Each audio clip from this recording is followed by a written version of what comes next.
Welcome to the Full Story series. Here at Comicstorian, this is when we take a lot of our older videos and combine them into one giant video for you to enjoy and go through all of the videos. Now, this is the storyline of Amazing Spider-Man written by Dan Slott, known as Worldwide. This storyline is taking place after Superior Spider-Man, in which Dr. Octavius, in Spider-Man's body, gave him a fortune and made him super intelligent.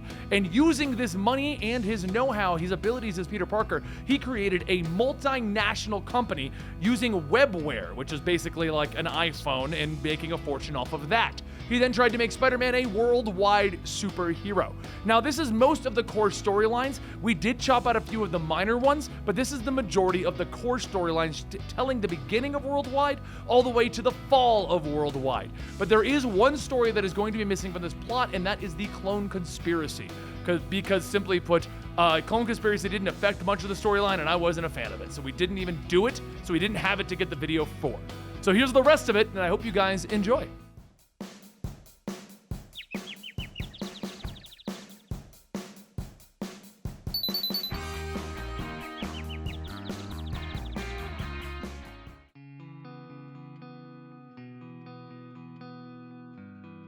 With great power comes greater storage speed and battery life. Welcome to Webware from Parker Industries, bringing you affordable internet, clear reception, and unlimited data. Anywhere on the earth, even in my friendly neighborhood. Webware, when you are ready to master the web from your pals at Parker Industries. As you can see, things have gotten a lot better since our last adventure in which Parker Industries was destroyed. It is now a multi-billion-dollar company, and Peter Parker is the head of it, with multiple technologies and contracts in the works. Nothing can stop him now, except the villains tearing up Shanghai. Spider-Man and Mockingbird are riding the Spider-Mobile at blistering speeds down the highways, on the roofs and the walls of the tunnels. Mockingbird explains the situation, that these individuals are members of Leo Sect, and they broke into the Parker Industries Shanghai branch. And now they're trying to make off with the secure servers used to house all of Parker Industries' technologies. The exact servers that are linked to every global webware account in the world. Various cars are exploding around the Spider-Mobile as the villains destroy them, but the Spider-Mobile can do whatever a spider can, and it avoids them with ease. The villains didn't expect Spider-Man to catch up, and they definitely didn't expect the Spider-Mobile to be chasing them by driving on the ceiling as the people of Shanghai cheer Spider-Man on. He waves his hands at them as he's sticking to the roof of the Spider-Mobile as it drives at its blistering speeds on the roof of the tunnel, and he shouts back at them in Mandarin. "Thank you! I love you too, Shanghai!" Mockingbird takes a moment to let that sink in. "When did you learn to speak Mandarin?" Spider-Mobile sprouts legs and catapults Spider-Man and Mockingbird right to the front of the Leo Sect's car, and he jumps onto their hoods.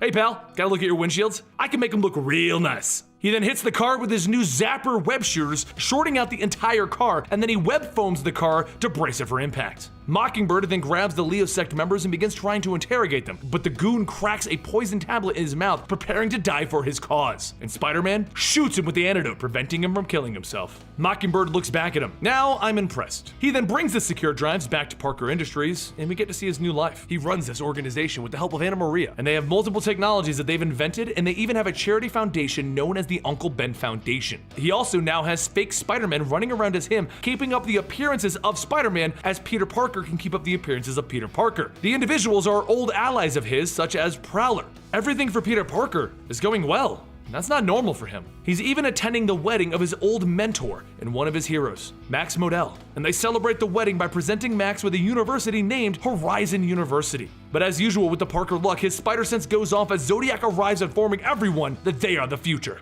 Prowler runs over, suiting up as Spider-Man, while Peter Parker tries to find a way to sneak off himself, but he can't. Everyone is looking at Peter Parker, the CEO. Prowler is good, but he's not the real Spider-Man, and the Zodiac have threatened the lives of Parker's friends and family, so he gives them what they want: his watch, which is linked to the Master Webware network. He's not worried though, the entire network is encrypted and Spider-Man now has 12 hours to find the Zodiac gang and get it back. He then turns to Sajani, one of his business partners, and the individual who caused all of the problems before. "I know it was you that teamed up with Black Cat and then Ghost, Sanjani. I pieced it all together from the security footage of our destroyed building. This is not happening again. Do you understand?" Yes. I'm glad we had this talk. The next couple of hours are hell for Peter as his entire board of directors wants answers as to what he's going to do about the Zodiac organization. He ensures them that the watch is encrypted and he has Spider-Man on it. They shouldn't be concerned. He then leaves to go fishing. Spider-Man and Prowler track the Watch to an underwater base, and using his new stealth technology, he hides behind a whale, and they sneak their way in with Prowler telling Spider-Man to shut up, no quips on a stealth mission. They pop up and drop the guards before moving deeper into the base, where they find a room of villains discussing their need to crack the encryption on this before the deadline. But as Aquarius raises her hand to declare that by the stars in the sky, and then she stops, because Spider-Man's camo has worn off behind her. That Spider-Man is some guy in the ceiling right there, isn't it? Y'all see that, right? They jump down and begin swinging. So much for stealth. The enemy team begins shooting lasers at Spider-Man, and they all just bounce off. Look out, here comes Spider-Man and his amazing spider armor. Pew pew! While they were busy though, Aquarius sent the encrypted files to every base around the world. She then presses the self-destruct button while laughing maniacally. Ha ha ha ha! We've won this time, Spider-Man! Spider-Man and Prowler hightail it out of the base, with Prowler asking why they aren't knocking out one of the bad guys and taking them with them. But Spider-Man explains, they knocked out some guards earlier, and they can only fit 2 other people on their ship. They can't leave them to drown. They load them up on the spider submarine and they begin to ditch the base just as it explodes. But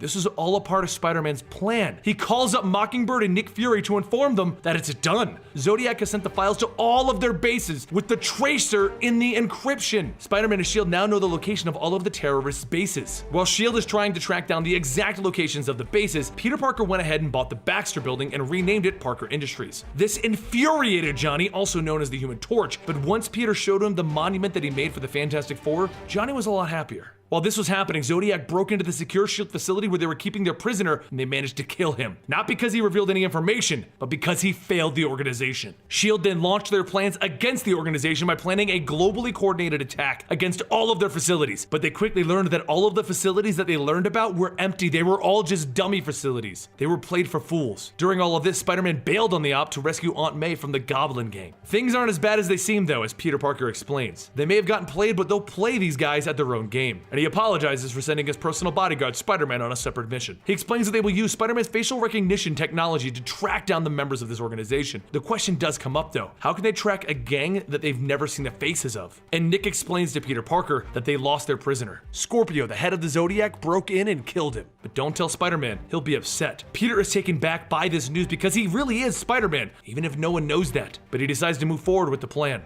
They don't need to know their faces. They need the technology to alert them the moment that anyone in their masks show up. And it's almost as if it was timed, because that exact moment they hit the British Museum and they get the alert. Everyone runs off in the mission, but Peter asks the more important question. How did they get this alert since they haven't gotten permission to use the CCTV feeds in London yet? So Johnny and Anna Maria explain that they have no idea. Someone leaked the Parker nanotechnology into the CCTV feeds. But while Peter Parker is trying to figure out who authorized that, Johnny tells him that it probably should wait. They're gonna need Spider-Man on this mission. Then the entire team comes crashing through the museum windows, ready to fight it out. And Mockingbird goes up against the Archer while Johnny gets busy fighting against the other members of the organization. So Spider-Man runs in and corners their leader, Scorpio. But this is all a part of Scorpio's plan. He grabs the artifact and he hits the auto kill button on all of his lackeys. The poison pills in their teeth crack and they all begin to ingest poison. But Spider-Man takes that challenge. He won't let anyone die if he can help it, and he manages to hit all of the people with the antidote darts. He did it, except Scorpio got away.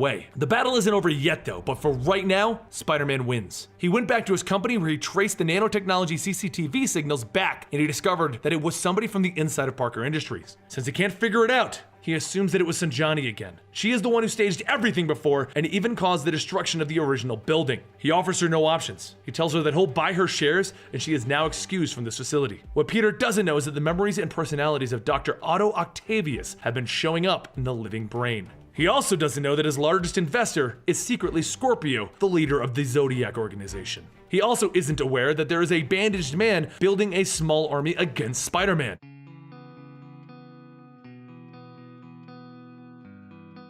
3 weeks ago, a prisoner was being transported when a group of individuals teleport in above the prison transport led by Cloak and Dagger. They quickly disarm and throw the prison guards off the ship, and then they walk into the cell telling their boss that they are here for him. And he replies by telling them they're wrong. He doesn't want to go with them. He doesn't have a choice though, as something begins to take over. His skin goes jet black and his hair goes white. I'm back. Cloak and Dagger have just freed Mr. Negative from his imprisonment. He then steps outside to one of the guards, touches them, forcing them to do his bidding. His powers are mind control over anyone that he touches, and he is on his way to China. Meanwhile, weeks later on the rooftop of Parker Industries Shanghai, he's enjoying some pork and spinach dumplings from Lian Tang, his driving instructor and the pilot of the Spider-Mobile when Spider-Man doesn't need it. She's also Peter Parker's girlfriend. As he's called in for a business meeting, they drive off the side of the building and straight down, where he arrives at the meeting and he meets Qing Hao, and they discuss the burning of clean green fuel for the future. The fuel that powers the Spider-Mobile, and the research is headed up by Philip Chang. As they discuss the applications, everyone sees the police searching Peter Parker's offices, so he asks what's going on. It's an extra level of security for the celebration tomorrow since Mr. Negative is back in town. They also ask if Peter Parker can send his personal bodyguard Spider-Man to a situation in a construction yard where a worker is wildly swinging a wrecking ball around. He swings on over and catches the wrecking ball, naming it Miley Cyrus. He then starts singing the lyrics to Wrecking Ball as he flings the ball into a safe area while grabbing the construction worker. The man tells Spider-Man that he had no idea what came over him, but seeing the patch and knowing that Mr. Negative is in town, Spider-Man has an idea what happened. He heads back to his office and he walks in as Peter Parker, but as he walks into his office, a portal opens up and in walks Cloak and Dagger. They explain that Mr. Negative would like to speak with Peter Parker. He dodges a few of their moves, confused as to what is happening, and then Cloak warps in Mr. Negative and he grabs Peter Parker. Now that Peter Parker is under his control, he will show Mr. Negative the proper respect by only speaking to him when spoken to. He then goes on to explain. During the celebration tomorrow, Parker will slip the shade narcotic onto Shang Qingxiao. The drug will remove his inhibitions and the world will see him for who he really is. It will show the world his dark side. Cloak then drops Peter Parker back off in his office, but instead of being mind controlled, Peter Parker is fine. You see, Mr. Negative's corrupting touch only works on a person once, and he used it on Spider-Man back in Dark Reign, so it won't work on Peter Parker. Luckily, Mr. Negative doesn't know that Spider-Man and Peter Parker are one and the same. But now Peter does know Mr. Negative's plans, so as Cloak goes to leave, Peter hits him with a spider tracer, and then after ditching his girlfriend on the roof of the building, he goes right to work tracking down Cloak. While swinging, he gets to work delegating at the same time. He calls up the police to request some backup, then he calls Anna Maria to check in on the company in London, and then the company in New York. While London and New York are going crazy right now due to Peter firing Sanjani and Harry having other obligations, Spider-Man gets to the factory where they are mass producing the shade drugs. As he lands on the wall, and everyone can tell that he's there, he simply tells them, "Hey guys, up here, I'm the proverbial fly on the wall," and then he jumps in. But Cloak informs him that he was never funny, even before Mr. Negative turned to them. Okay, ouch, that hurt. The drugs begin flying through the air as Cloak begins to flee and the drugs begin to stick to all of the guards. Alright, that was actually pretty smart, but a completely evil move, Spider-Man says, realizing that he is now surrounded by crazed individuals. Meanwhile, Mr. Negative is talking to himself. You see, Mr. Negative is also a normal man named Martin Lee. He changes back and forth, and right now he has Martin Lee chained up while Mr. Negative is feeding him a speech through the TV where it's been pre-recorded. He explains that while they are polar opposites and they normally argue over their goal, this is one goal that he thinks that they can agree on. The crime boss that started all of this and wrecked Martin Lee's life has become old man Shang Qinghao, and through some shady deals in the government, he has gone from being a crime lord to China's greatest humanitarian. If Martin Lee agrees to stop fighting with his evil half, they can stop Qinghao together. Martin doesn't even think about it. Alright,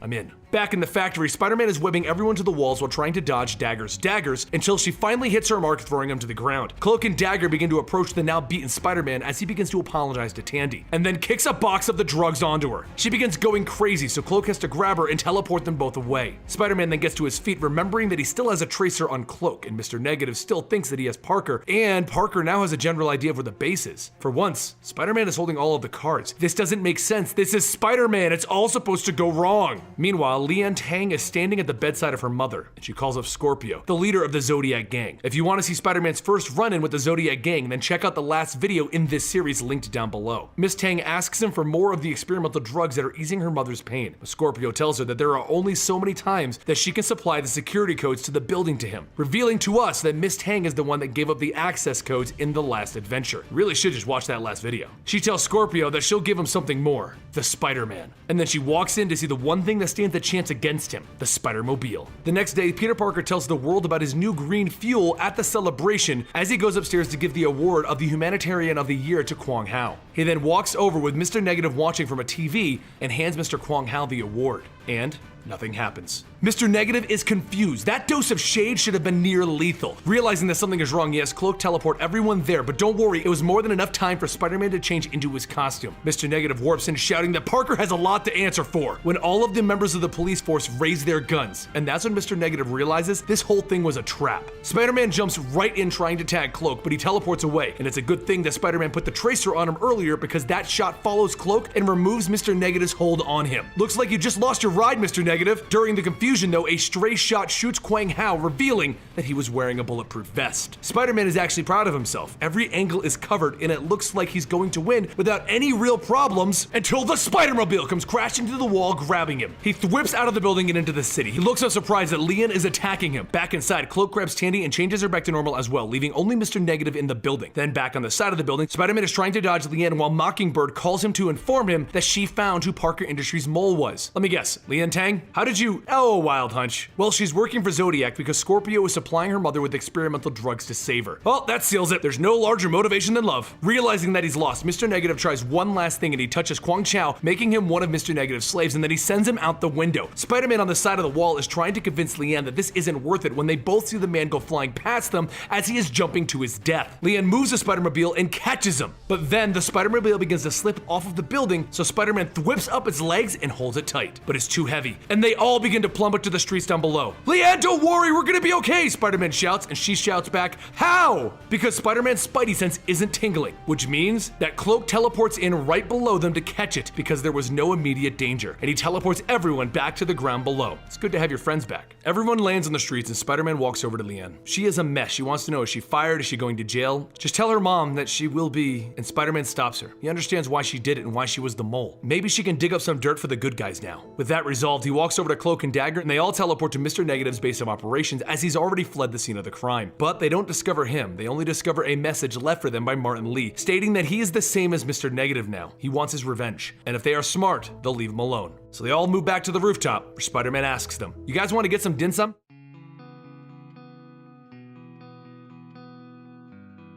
Our story begins with Nick Fury paying a visit to Peter Parker, who works in the Baxter building now. As Peter's guards stop Nick and tell him that he needs an appointment, Spider-Man appears over Nick and tells him that he's got something to tell him, and he's going to love it. Spider-Man tells the guards not to worry, and Nick goes with him. And then he tells Spider-Man that he kinda needs to see Peter about locating Scorpio. Spider-Man tells him not to worry. He's got a plan. This way to the secret elevator. Once the two of them step towards it, Spider-Man gives Nick a spacesuit, and Nick looks down at it and he asks what's going on. Spider-Man explains that they're going into space to reactivate the SHIELD satellite that Scorpio hijacked. So, to the Arachno rocket! Over in Paris, one of Scorpio's men, Gemini, has called in to inform Scorpio that Spider-Man has made a move towards space. Scorpio asks how this could possibly happen, being that Gemini has the ability to see into the future by one day. Gemini tells him that his visions reset at the start of a new day, so Spider-Man went when Gemini couldn't see him, but they already have it brought up on the viewer. Scorpio goes to watch as Spider-Man begins to move closer to the satellite, and he already knows how to handle this. As Nick Fury and Spider-Man reach the satellite, Spider-Man says that his sensors are going off like crazy, and when they turn, all of the other satellites that Scorpio hijacked are flying right at them. Nick tells Spider-Man to get to work while he begins blasting all of these oncoming satellites, but as Spider-Man finishes locating the relic that they are searching for with the hijacked satellite, Nick tells him that there's one more satellite that he kinda couldn't get. It's kinda big. Spider-Man tells him not to worry. He's got this. Arachno rocket to the rescue! Spider-Man uses their ship to crash into the remaining satellite, and that's when Nick asks, how are they supposed to get home? Spider-Man points over at the International Space Station and he tells Nick to go over there. Spider-Man's found traces of the relic, which is currently in Paris, so he's gonna go directly down there. So Spider-Man begins to descend back to Earth, literally in a spacesuit, and that's it. As he's falling and re-entering the atmosphere, he begins to realize that maybe this wasn't such a good idea.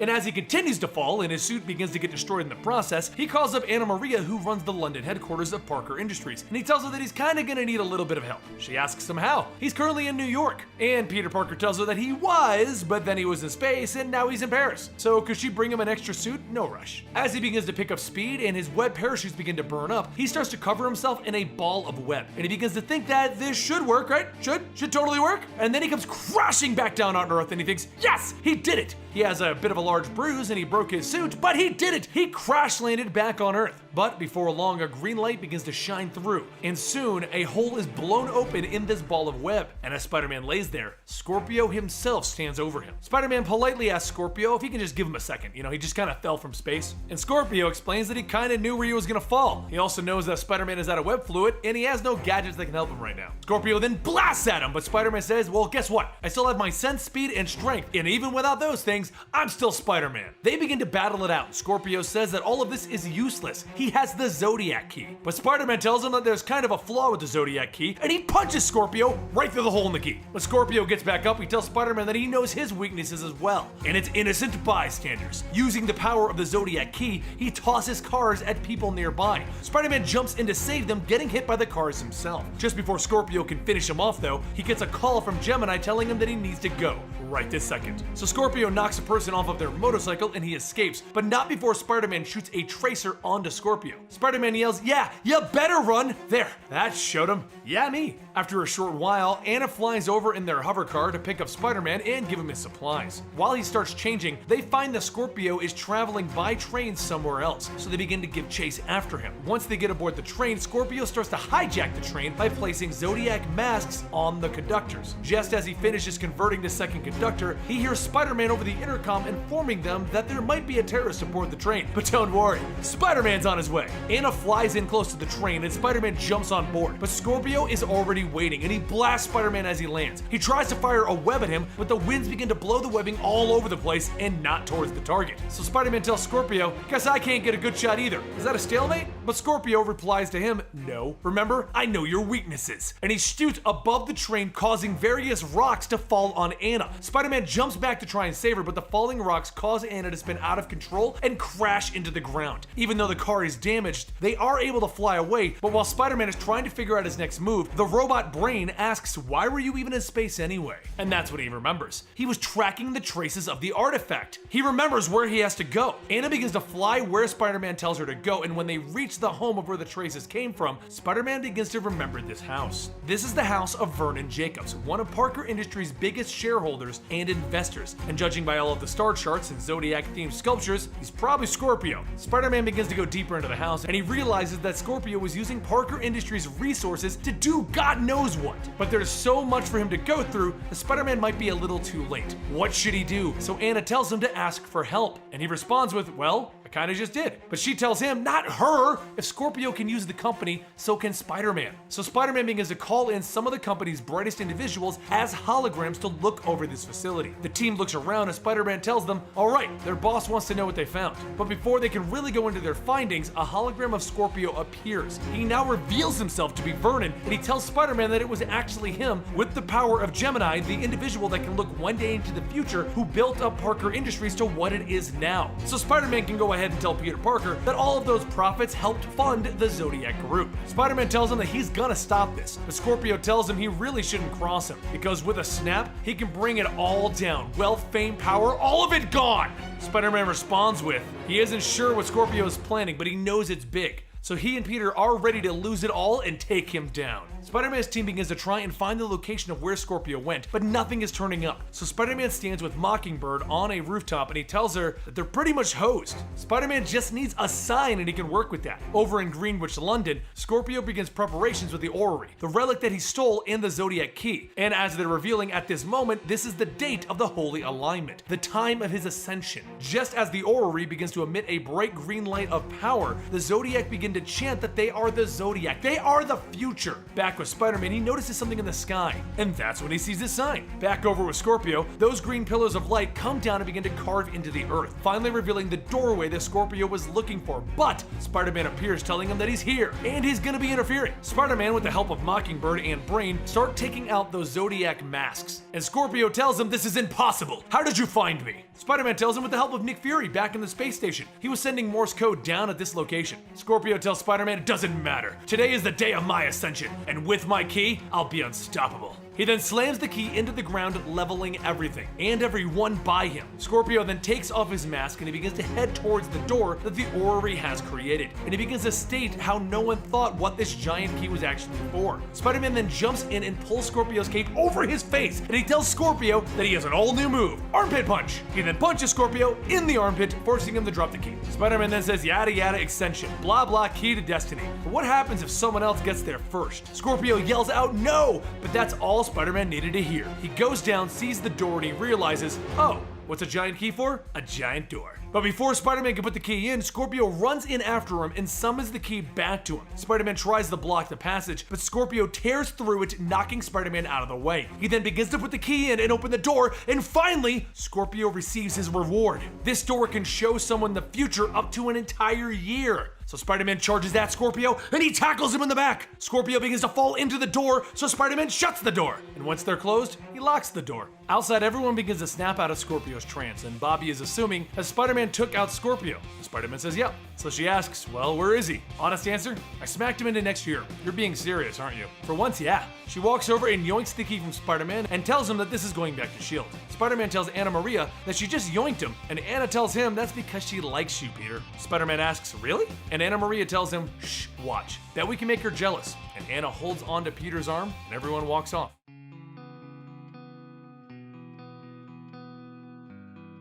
Peter Parker gets ready to go on stage to promote his Uncle Ben Foundation. But while Harry assists him with his tie, Harry notices that there is someone else here, Mary Jane. Peter asks her what she's doing, and she tells him that she's making an entrance. But actually, she's here to work with her new boss. Peter begins to ask what happened to her old job, and then he stops and asks, wait.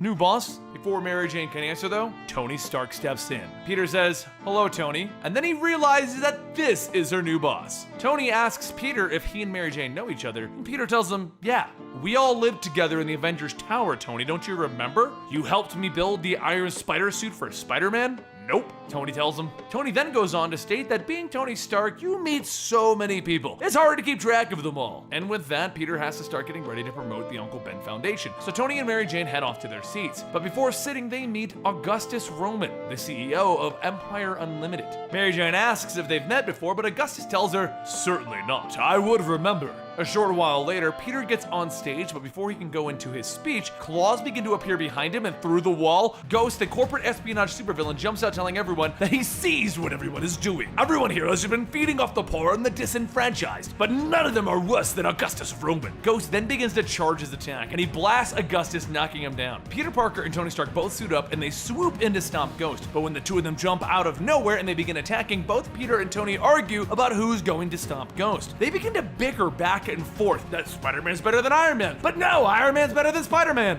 And Ghost begins to ask, are you guys being for real right now? Mary Jane and Harry run over to Augustus and they help him up, but Augustus tells them, I will be fine. Harry then tells him it's the least that they can do. Someone saved him and his family a few nights ago, so he's just paying it forward. Peter and Tony, as Iron Man and Spider-Man, continue to argue over who should take down Ghost, and that's when Peter mentions that Parker Industries is way bigger than Stark Industries, and Ghost kind of agrees. So he'll blast Spider-Man. Ghost begins to escape and Tony gives chase, but Tony's attack doesn't seem to be doing anything to Ghost. That's when Peter returns to the fight, and it's the same thing, his attacks don't seem to be doing anything. Ghost states that he has seen their attacks before, and he prepared for this, even for Spider-Man's new move because it was posted on YouTube.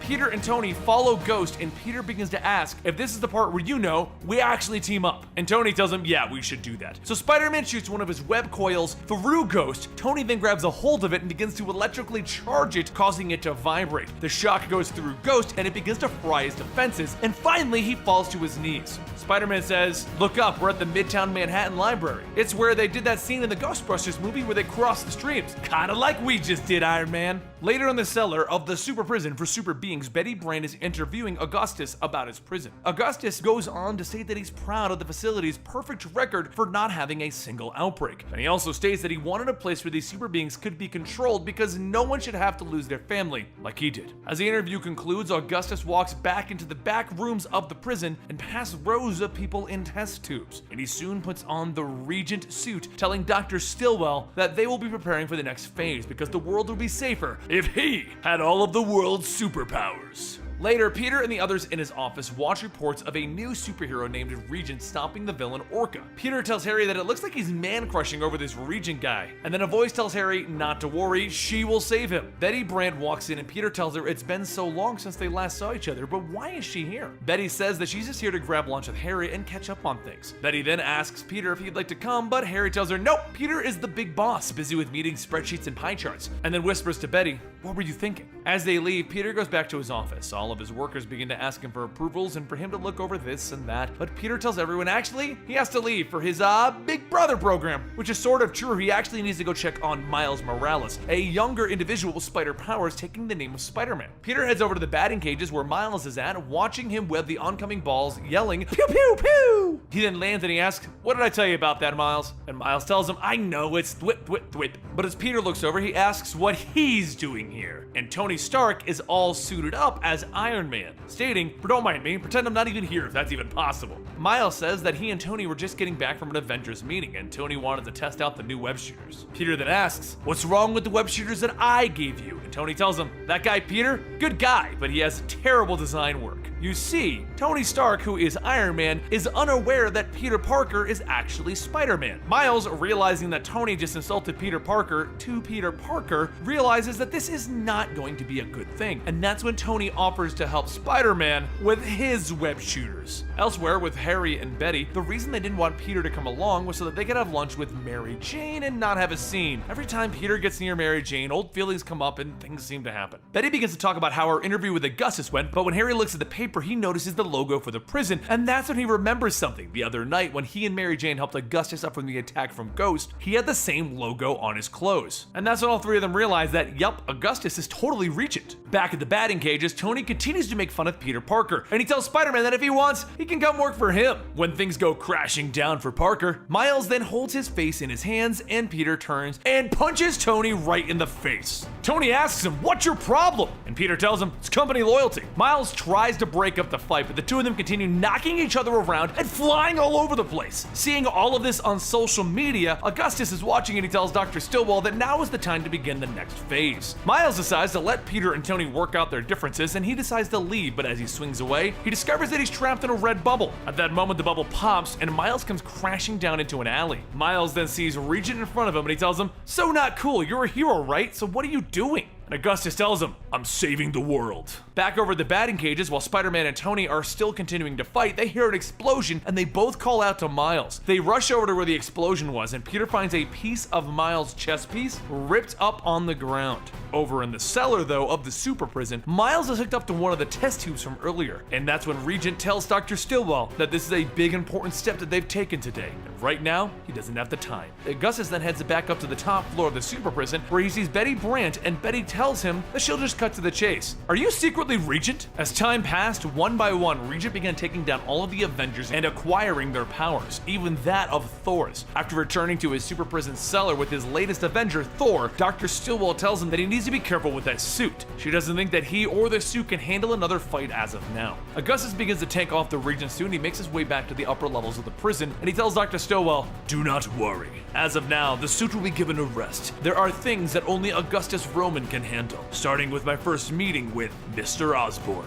Over at the Avengers headquarters, Tony and Spider-Man continue looking for Miles and they're having no luck. Jarvis even comments that oddly he's heard nothing from the rest of the Avengers, not even a peep, when suddenly through the window Red Wing comes flying in. Tony realizes that it's not a good sign when Red Wing is alone, and when Spider-Man and Tony try to figure out what to do next, Spider-Man gets a notice on his webware. When he plays back the message, it's a pre-recorded message from Harry telling him that he's going to need help in the super prison cellar. Betty Brant went missing and he thinks Augustus had something to do with it. Mary Jane realizes why that is. She, Harry, and Betty all figured out that Augustus is actually Regent. Tony tells Spider-Man to web up and hang on, and then with Spider-Man clinging onto his suit, he flies out of the room. As he heads towards the cellar, Tony makes a comment about Regent's suit. The way that it's unfinished, it looks like he's trying to prove something. And that's when a voice can be heard stating that, yes, he is. And that's that even heroes like them destroy cities with their power. Regent flies in, punching Spider-Man towards the ground, and as Tony heads down towards the ground, the fight with Regent begins. But there's something that he seeing. Regent dodges everything like he has spider sense, and he stretches like he's Miss Marvel. Yeah, Regent definitely snatched up the Avengers. It's like he's using the super adaptoid's tech in an armor form. Regent begins fighting using all of the different abilities that he's been collecting until finally he knocks both Spider-Man and Tony into the ground. Mary Jane and Jarvis are watching, and Mary Jane asks if Tony has any of those spare suits like he did before. Have them fly in by remote control and all. And Jarvis says that he does, but only Tony can control them. It was a safety feature to prevent people like Ultron from controlling them. And that's when Mary Jane gets an idea. She begins searching through the boxes from the Avengers Tower until she finds it, the Iron Spider suit. Jarvis is worried, but she tells him it's okay. She once wore an earlier version of Tony's suit, and she had spider powers during that whole Spider Island mess thing. Augustus then takes Spider-Man and Tony and prepares them to be brought down with the others and put into a tube. But inside one of the tubes, Harry's tank begins to fill with a liquid and he tries to beat his way out. Without having any luck, he remembers that there's a new app on his webware that Clayton Rigg helped make from his tech when he was Clash. Harry pushes the button and then a loud shriek begins to ring out from the webware device and the glass begins to shatter. Harry picks himself back up and he tries to escape, and he calls into his webware for Spider-Man. Peter then begins to hear Harry through his webware and he begins to wake back up. He tells Harry that he needs to stay strong and not to give up, and he won't either. Augustus looks back and he tells him that it doesn't matter at this point. Do you think that you can escape my construct? Peter tells him no, but he knew that he had spider sense, so he wanted to create a little distraction so that his spider sense would be thrown off. And that's when Mary Jane appears, knocking Regent in the Iron Spider suit so hard that he releases his grips on Peter and Tony. As Peter and Mary Jane begin to battle it out with Regent, Peter stops and he begins to ask her, "Are you getting a weird feeling?" And that's when Mary Jane cuts him off and continues the sentence. Like this has happened, and Regent ends the sentence stating, "Before,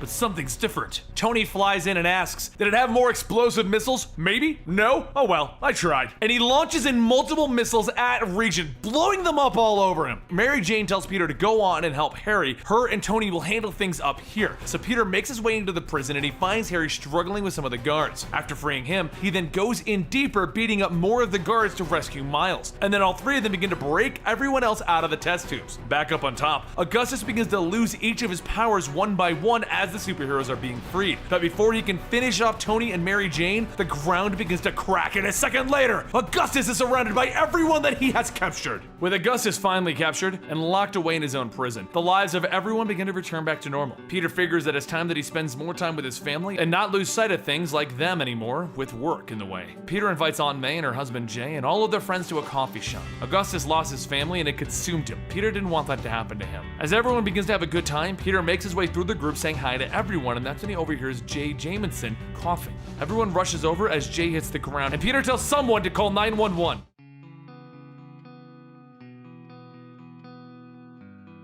Down on the streets of Las Colinas Rojas, Peter Parker and Mockingbird Bobby Morris are joined by Tarantula and Devil Spider as they raid the nation's greatest drug lord, El Foco Cuero. As the groups make their way through the tunnels, Peter says that his source is right. This isn't a standard spider hole. Bobby asks, what? No witty retort? Nothing? And Tarantula says that the previous Tarantula said that Spider-Man was always funny with the jokes. Peter tells them that there is nothing to laugh about down here. They've got work to do. The further the group goes, Peter tells everyone that they don't have the element of surprise. He'll have to be the one to take the lead. The spider sense should give them some warning that something is going on. And Bobby asks, what is your entire plan exactly? Just running headfirst in? Tarantula radios back to S.H.I.E.L.D. stating that she would like to take command of the mission, and Nick Fury tells her negative. Spider-Man stays in charge. Plus, he's the only one who knows where everyone's going. Nick then asks, are they going to know how they got this intel? And Peter tells him that someone owed him a favor, because just prior to this operation, that source happened to be the Kingpin, Wilson Fisk. Back in the tunnels, a group of goblins appear, and Peter says, yeah, this is the right place, all right. The goblins throw flash grenades and they blind almost everyone. Peter shouts, don't worry, I got this. Meanwhile, above on the streets, a cloaked woman finishes planting an explosive along the street when some of the residents come out asking what are those things in the street. One of the boys says that he's gonna go get one, and the cloaked woman screams for him to get back and starts to fire her gun into the air. Down below, the fight with the goblins continue, and Tarantula says that she thought that this impressive spider sense was going to alert them. Peter tells her, yeah, if you want out, that's fine. The spider pods are back that way. Bobby shouts to just stop it. She gets that he's not always a team player, but he needs backup on this one. Peter punches into one of the goblins and tells her no. He knows exactly what he needs, and it's not anyone who's gonna hold him back or be in his way. Is that clear? Bobby asks, what's gotten into you? And Peter says that she has no idea what he's been through, what he's lost. He needs this win. He needs Osborn. Devil Spider jumps in, kicking one of the goblins, stating that he thought that they were supposed to be after El Facaro. You know, their nation's drug lord and gun runner. And Peter tells him that there is no El Facaro. There never was. It's Norman Osborn using another face with another identity. Just then, Facaro appears with a machine gun firing, stating that he has gutted people for much less than breaking into his home. Back topside, the cloaked woman makes sure that the coast is clear of any remaining residents and then presses the switch, causing a massive explosion. The shockwave of the blast travels all the way back underground where Peter and the rest are hiding out. Facaro makes his escape, and Peter spots a bag with pumpkin bombs and calls out to Devil Spider. After Peter tosses a goblin at him, Devil Spider asks what is he supposed to do with this guy. Peter says that they're shield guys. Take these men and get out. Take the pods, don't wait for him. One of the field agents then looks at Bobby and asks what do they do, and she tells them, do what Spider-Man says. She's sticking with him. As Peter and Bobby run on, she asks what is the plan then, and Peter says that he has no idea. He's kind of making it up as he goes. While the structure behind them falls, Peter quickly webs up Facaro and grabs him, continuing to run along the same path that he was going. A blast from behind throws the three of them into the pool room, and Peter says, well, last one has to do extra laps. More debris starts to come down around them, and Peter takes the bag of bombs to the bottom of the pool and arms them. He surfaces, telling them both to take a deep breath. The water wasn't brought down here in buckets. It would have to have been pumped in. But before Bobby can even ask, the charges go off underwater, sucking all three of them down into it. Peter shouts to them to close their mouth. Trust him! Seconds later, everyone is thrown through the sewage drain, and Facaro shouts, you are both crazy! Peter says, come on, Norman, like you'd know crazy. And Facaro shouts, stop calling me that! I am not this Norman Osborn person. Then Bobby asks, you don't think maybe he's not? Later at S.H.I.E.L.D. headquarters, Nick says that this is not Osborn. Fingerprints, retinal scans, voice recognition, whatever he thought, this isn't Norman Osborn. Peter screams out in frustration, breaking the table. And Nick tells him, I hope you feel better. That was a spy table. Those cost more. Elsewhere though, Norman Osborn, wearing Facaro's face, says that it looks like the real Facaro was almost killed. This face is now useless. As Norman walks further into his hideout, Dr. Dragovic says that he laid out many choices for him this time. And Norman looks at the wall of human faces and says perhaps it's time to show his true face again. It would almost be like a homecoming. The next day, Peter heads over to Aunt May's apartment where Harry and Betty are keeping Aunt May company while Peter has been away. He pulls Harry aside and tells him, look, I'm gonna need you to stay a little bit longer. I've got something else to take care of. Later at JFK Airport, Bobby asks what's the big deal. Shouldn't they be taking one of Parker Industries' private jets to Hong Kong? Isn't there another one that they could take? Peter tells her that the plane is down for maintenance, and on his list of personal problems, he never thought having another jet would be one of them. While the two of them wait for their flight, Peter sits and says that he's got one. An evil clone of himself brought his loved ones back from the dead. It emotionally scarred him and everyone close to him. Bobby then takes a bite of her sandwich and says that she's time traveled to the Wild West, killed a cowboy, and his ghost went on to stalk her in the present. Oh, and that ruined her first marriage. Peter says, fine, you win. Later that night aboard the flight, Peter wakes Bobby up from her peaceful nap and says that he's just wondering, has she ever thought that maybe they could be together? Maybe dating or something? Aunt May leans up from the chair and says that if that is how Peter Benjamin Parker asks girls out, it's no wonder that she doesn't have any grandkids. Harry then pops up stating, well, technically he's still watching Aunt May, right? Once the plane touches down, Peter has Harry and Aunt May taken to get ready for their Uncle Ben Foundation charity event. Quietly though, he says that this is supposed to be just the two of them here. Bobby tells him don't stress about it too much. The lead said that Osborn could be in any of these cities. Peter says, yeah, there's only one way to find out though. So the two of them suit up to Spider-Man and Mockingbird. And Bobby says, keep in mind, this isn't like before. They do not have permission to be here. S.H.I.E.L.D. will not have their backs. It's just the two of them. They travel around the city and Peter says that she's still a secret agent lady, right? She's got to know some doors that they can knock on to find a rogue international gun run. Bobby says, well, she does have some ideas, but if Norman Osborn has been setting up shop in Hong Kong, then they might have to break a few jaws and bruise a few knuckles, but they will find him. A little while later, Peter knocks at the last guy and says that they were just playing Mahjong, and Bobby tells him that this was a serious backroom gambling den. Peter then shouts louder, Mahjong! And Bobby says, yeah, that's what they play here. Peter then pulls Bobby aside and says that he's a little uncomfortable with all of this. Does it feel weird that they're only beating up Asian people? It's just that he's so used to beating up people of all races and creeds in New York. Bobby rubs her head stating that they are in Hong Kong, but would it help if they went somewhere where people were in masks and that it could be anyone underneath them? Peter says that he knows it's a cop-out, but yeah, he'll take that. Moments later at another gun den, Bobby finds a shipment of pumpkin bombs and Peter grabs the masked man asking, where's Osborn? Don't lie. My spider sense can pick it up, which actually Actually, no, it doesn't. The man shouts that he doesn't know. All Osborn said was something about UBF. Bobby says that she's been speaking Mandarin for a while and she has no idea what that means. Peter shouts, stating over and over, and then he says, UBF, the Uncle Ben Foundation,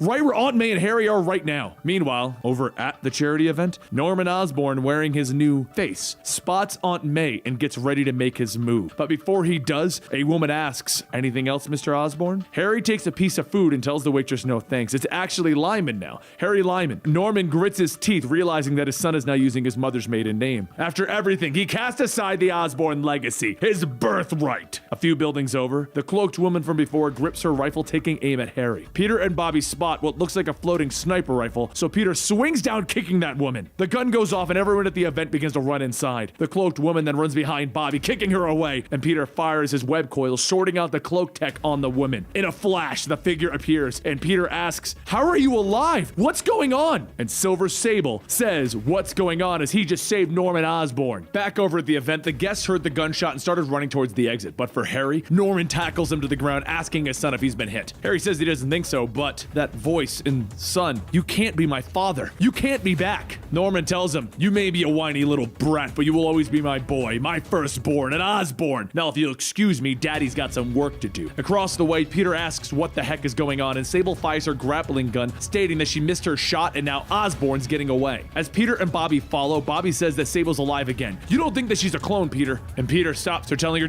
just don't. I can't do clones anymore. He swings down past the event, asking if Mrs. Parker is okay, and Harry shouts that they're all fine, but the one in the back on those bikes is... Peter tells him, I know, it's your father. Don't worry, I'm gonna take care of this. With Peter leaving, Harry looks around and sees the man that Norman was speaking with and asks what business do they have together. The man says that he doesn't want to be mixed up in this. The guy had given him an invite to some expo. They can have it. Up ahead, Peter and the others chase after Norman, and Norman looks back, seeing Sable, stating that she must have been the ghost following him around the globe. She's supposed to be dead, and they're gonna rectify that. As the Goblin soldiers open fire, Bobby radios into Nick that they need backup, and over the intercom, Nick tells her that a request is denied. And as Bobby asks why, he tells her that what he sees is a S.H.I.E.L.D. agent out of her jurisdiction in an international terrorist event who just fired at a charity event. China doesn't know that they're there, and therefore, she cannot be a part of this, copy? Bobby tries to explain, but Nick talks over her, telling her, copy? And Bobby sighs, copy. Peter looks back, asking, so there's not gonna be any backup, is there? Bobby tells him, it's worse, I'm sorry, and she falls back. Sable manages to latch onto one of the flyers, kicking the man off, and as his body hits a neon sign, Peter asks,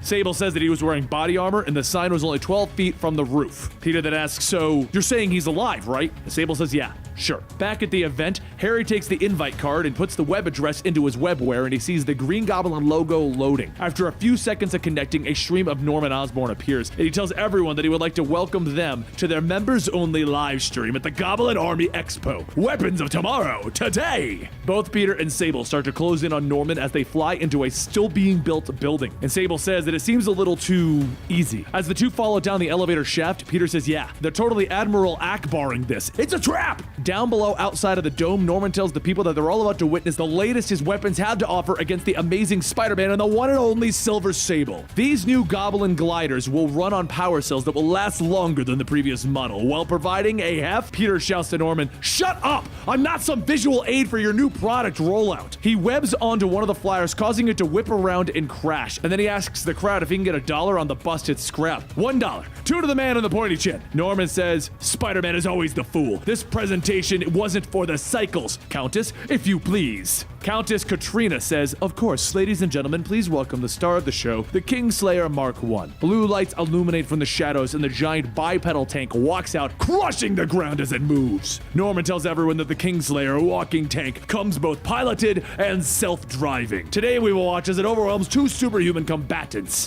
one of whom is outfitted with top-of-the-line Parker tech, Spider-Man! The tank begins to fire at the two of them, and while they try to defend themselves, Peter shouts to Norman that he's just hiding from him, afraid to show his own face in public, afraid to go face to face with him like a coward. Norman tells the cameraman to cut the feed. We're done here. The tank will finish the job. Peter laughs, stating, haha, that struck a nerve, and Sable calls down to Katrina for what she's done to her people. She's gonna be next on her list. After being knocked to the ground, Sable says that her weapons and the Parker Industries technology isn't having much effect. So what now, Spider-Man? Peter looks down at the downed flyer and he says that Norman mentioned new power cells, and then he webs up the base of the tank. As he jumps away, he asks Sable if she's ever seen the movie Jaws Jaws before? She tells him yes, and then fires, hitting the power cell, causing a massive explosion, taking out the tank. As the smoke clears, Peter says, okay, now that that is over, spill it. How are you even alive? She reloads her gun, telling him, it doesn't matter. All that matters is that my demise made all of this possible. Those gliders, that tank, all of the weapons that the Goblin army sells across the globe. They're all being made in Simkaria. Osborn and Katrina transformed their country into a war machine, enslaving the people to build for them. Peter tells her, well, things have changed. You help me bring Norman to justice and I will bankroll the entire operation. But while Peter loads up his jet with all of his equipment, Nick Fury tells his agents, we have just confirmed that an American contractor, one with dealings with S.H.I.E.L.D., is about to invade the sovereign nation of Simkaria. So from this point on, we are severing all ties with Parker Industries. Now they are a threat, no different than AIM or Hydra, and our duty is to stop them. Understood? The agents all shout, sir, yes, sir! And Nick asks again. Bobby says, sir, yes, sir. Later over at Castle Kharkov, the doctor begins to unwrap Norman's face, stating that the muscles in the face were not meant to, and Norman tells him, yes, I've heard it before, now get on with it. Norman gets up from the chair to check the mirror, and Dragovic says that it's not his fault. He used all of his skull, and Norman throws back a canister, shooting out the gas, and he says, I have no use for you anymore, right? That gas is the Goblin serum, which for me, I'm 100% immune to. So this is all Norman Osborn, and this is going to make me far more dangerous. Katrina sees Norman walking out of the lab and asks, how did it go? He tells her that she's not going to want to go in there and asks for his latest face. How does it look? He steps out of the shadows and all you can see is his disfigured, old, original face. Back with Peter and Sable, they ride the Parker jet over to Simkaria, and Peter says, look, we've got time to kill. How are you alive? She sighs and tells him, fine. It was back when we were at Otto Octavius' underwater base. After you told me to leave, no, rather, when you ordered me to leave, I used the same stealth technology that I had used before while Rhino was holding me underwater. There was a moment when Rhino let go to check on me, and that's when I reached for my knife and stabbed him in the head. Because everyone thought I was dead, my enemies relaxed, and it made it easier to hunt them down. However, because of that absence, my countrymen feared my death,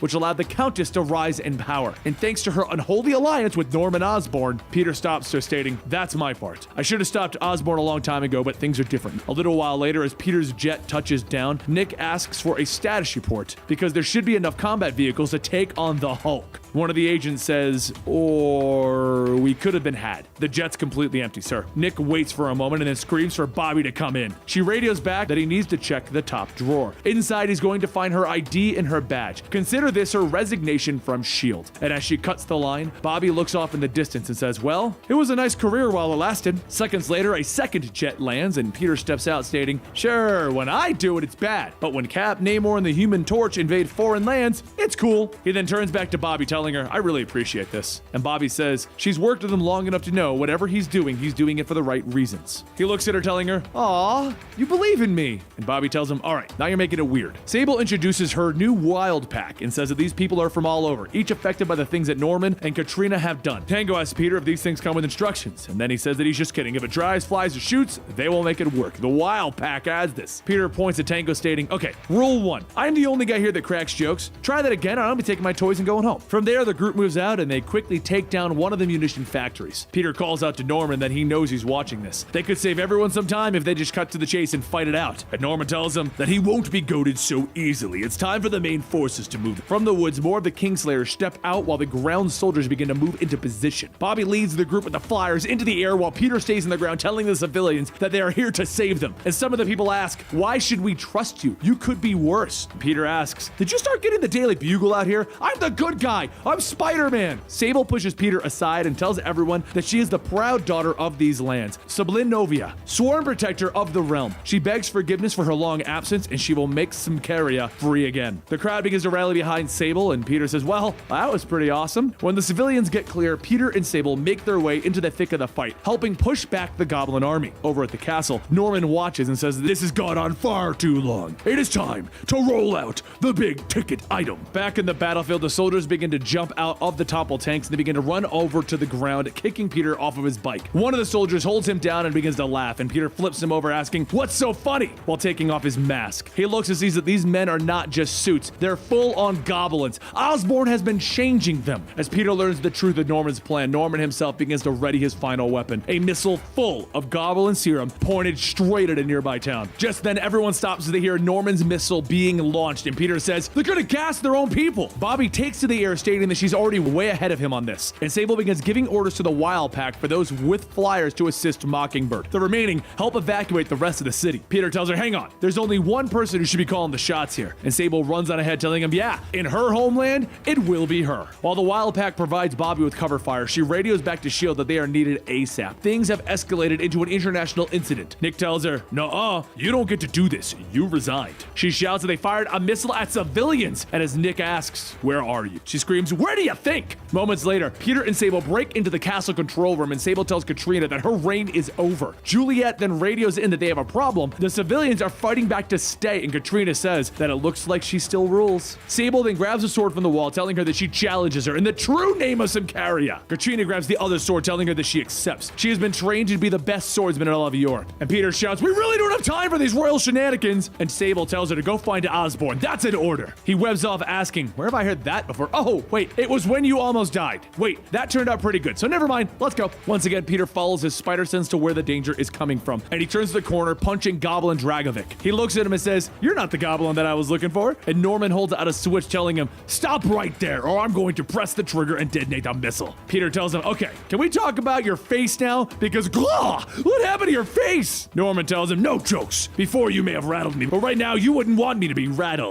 Peter tells him, all right, no jokes. Just hand over the trigger. Without your goblin form, I've got you beat. And Norman tells him that's true, but you'll have to catch me first. And he begins to run down the hallway. Peter gives chase with his spider sense going off and the gas beginning to pour into the room. As he continues to charge through, he jumps on the wall to stick, but he doesn't stick. And Norman laughs, telling him, ha ha ha ha, that one should be familiar. And Peter gets back up, telling him, different chemicals inhibiting different powers. You're sure going through a lot here, so why? And Norman shouts, why do you think? To put us on equal footing, of course. Here we are, neither goblin nor spider, man to man. Peter throws up his arms, telling him, it's not over. I've still got some tricks up my sleeves, web shooters, cartridge set. Norman flips another switch and electricity shoots out into him, shorting out the web shooters. And then Norman says, there was never any remote detonator. This switch is just for the electromagnetic pulse, so say goodbye to your pathetic spider armor. As Peter's lenses distort, he pulls them out. Norman takes off his coat, telling him, you're the one who made this personal. I was in a different corner of the world, minding my own business when someone got that itch. You could have moved on. Honestly, what have I ever done to you? Peter thinks back to the death of Gwen Stacy, and then he gets back up, tackling Norman out the window. Over above the city, Bobby shouts out that she disabled the explosive device, but the gas globes will shatter. Foxtrot asks what they can do, and Bobby tells them that they still have spider planes. Do something spidery. Back outside of the castle, Norman gets back up, punching Peter over and over, telling him that they are seconds away from his bomb going off. He will keep him here so the great Spider-Man gets infected and becomes a goblin. But as Norman waits, he doesn't hear anything. Over the city, the missile hangs suspended by a giant web, and Foxtrot asks if that is spidery enough. Peter then grabs a rock and bashes it across Norman's head, telling him, I got amazing friends. Also, I got this rock. While Peter begins to beat Norman with the rock, they stop when they hear the shield jets fly overhead. Norman takes the chance to escape, and Peter shouts, yeah, you better run, because yeah, and then he falls over in the snow. He closes his eyes, and as he opens them again, he sees Bobby, and he asks, how long has it been? She tells him a couple of hours, and from the looks of him, they did much better with their things. Nick walks over, asking Peter, what does he have to say for himself? And Peter tells him, you're welcome? Come on, Osborn was a threat that you should have looked into. The world's a better place because of Parker Industries. And Nick stops him, telling him, hell no. You just took it upon yourselves to overthrow a foreign government. S.H.I.E.L.D. wants nothing to do with it. In fact, from here on out, S.H.I.E.L.D. will have nothing to do with Parker Industries. However, later in the ocean, Norman rides a boat, stating, thankfully, he kept a hidden bank account. He can always rebuild, but not like this. It's time for him to let him out. His real face. They're gonna need his madness. The only true Osborn identity that matters. The Green Goblin must live again.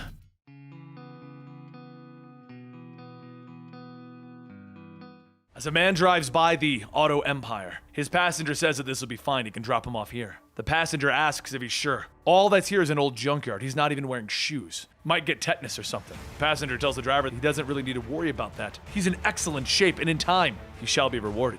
The driver says, don't worry about it. This is just on the way. So the man says, no, he'll see. Great changes are coming to this world, and on that day, you will be favored.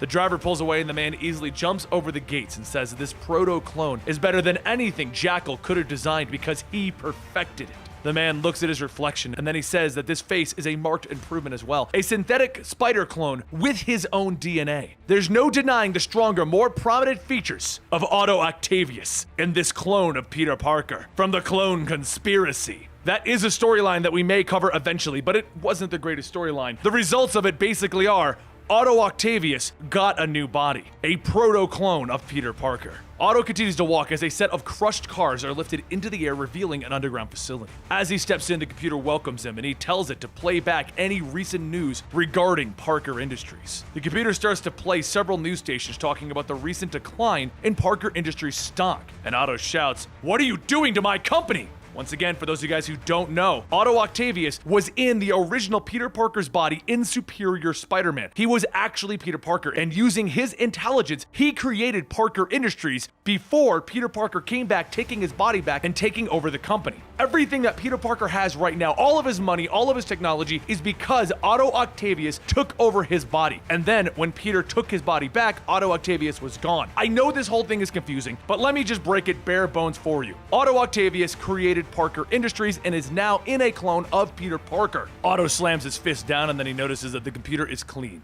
Too clean. Suddenly, Otto's octopus sense tingles, and the Hydra agents charge out shouting, "Hail Hydra! Identify yourself, intruder!" Otto asks, "Intruder? Of all of the unmitigated gall!" As the agents open fire, Otto effortlessly jumps and weaves through the blast, grabbing onto each agent by their head. Using his newfound strength, Otto throws the agents into each other, and another group jumps out, tackling Otto to the ground, and one says that if he can walk on the walls, he must be a friend of the spiders. Otto launches all of the agents off of him, shouting, "Fools! I will forever be one singular being. I am Otto Octavius!" Soon the agents begin screaming as a wall of mechanical arms reach out, grabbing and strangling them. And Otto tells them that this is my base and I am always armed. But still, I can't stay here. Hydra are worse than any vermin infestation. They know this location. With their superior numbers, they'll keep coming and coming and there will be no end to them. A voice then says, "That is true, Doctor.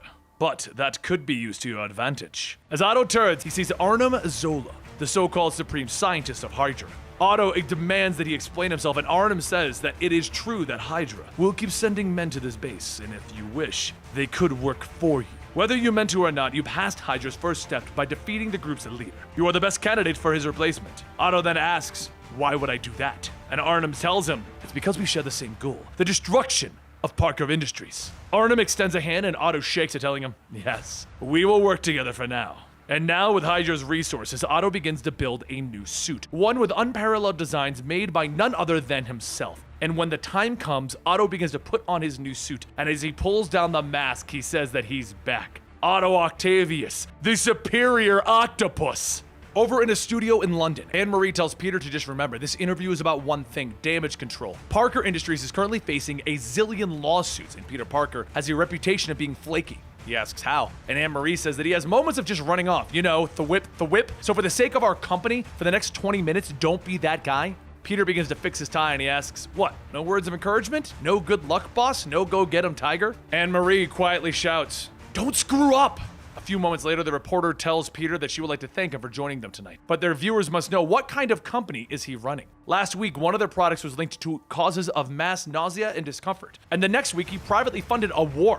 Peter says, "So much for small talk. But we took action to stop terrorists and stop the spread of a deadly virus. So if you're stating that Parker Industries values people over profit, guilty as charged." As the interview goes on, the reporter stops and says they have breaking news. Sources confirm that the Earth is under an alien attack. Some of their most powerful protectors have joined with Alpha Flight to combat the invasion of the alien Chitauri. Peter gets back up and he looks over at Anne-Marie and she motions for him to stop. And he shrugs, sitting back down. An assistant then tells Peter that she's sorry, but given what's happening, they're gonna have to reschedule the interview. Once outside, Anne-Marie gets into the car, remembering how she said to not be that guy. You're gonna be that guy, aren't you? You're gonna leave. Peter turns, sighing, asking, "How did Iron Man ever do this?" And after dropping Anne-Marie off, he goes back to his office when he feels his spider sense going off. He puts on the Spider-Man suit and he walks into Parker Industries, telling the workers not to be afraid. He's just going up to his suite before the boss man shows up. But aren't you guys working awfully late? Peter then looks around asking, "Where's Gerald?" Gerald works nights, right? One of the workers tells the others that he's on to them, and then they jump at Spider-Man shouting, "Hail Hydra!"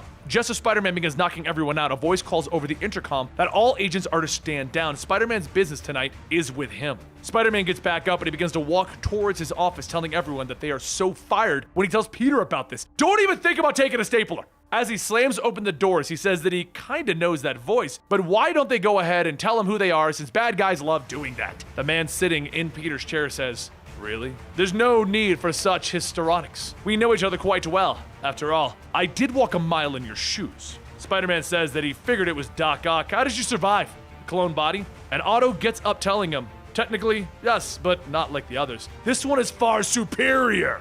Spider-Man then asks, why are you working with Hydra? That's even a bit low for you. So how about we both just go to New York and work some things out so that we can make a new start from here? Otto yells, silence! It is I who have an offer to extend. Since we have somewhat of a kinship since we shared your body, I would like to offer an opportunity to peacefully transfer ownership of Parker Industries to me. Peter tells him, why would I give you my company? And Otto stops him, telling him, no, it was my company. It is I who in your body launched this company. Even afterwards, it was my consciousness trapped inside of the living brain that hacked systems and manipulated the markets to favor you. Right now, I have neither the time nor the patience to wrestle with pride. Will Parker Industries be released to me or not? An answer is required. Peter says, I require you to eat my web shorts. This is my company and I'm never giving it to you. Otto tells him, that is disappointing, but hardly surprising. Now, once again, my hand is forced. Soon an image of Manhattan appears as a dome appears over the borough. The image then changes to a news station and they report that all communication has been cut off from Manhattan, but the origin of the bubble seems to be coming from Parker Industries. Otto says, it's all lies and poppycocky, but nevertheless effective. Now the world will blame Peter Parker for Manhattan's dark fate.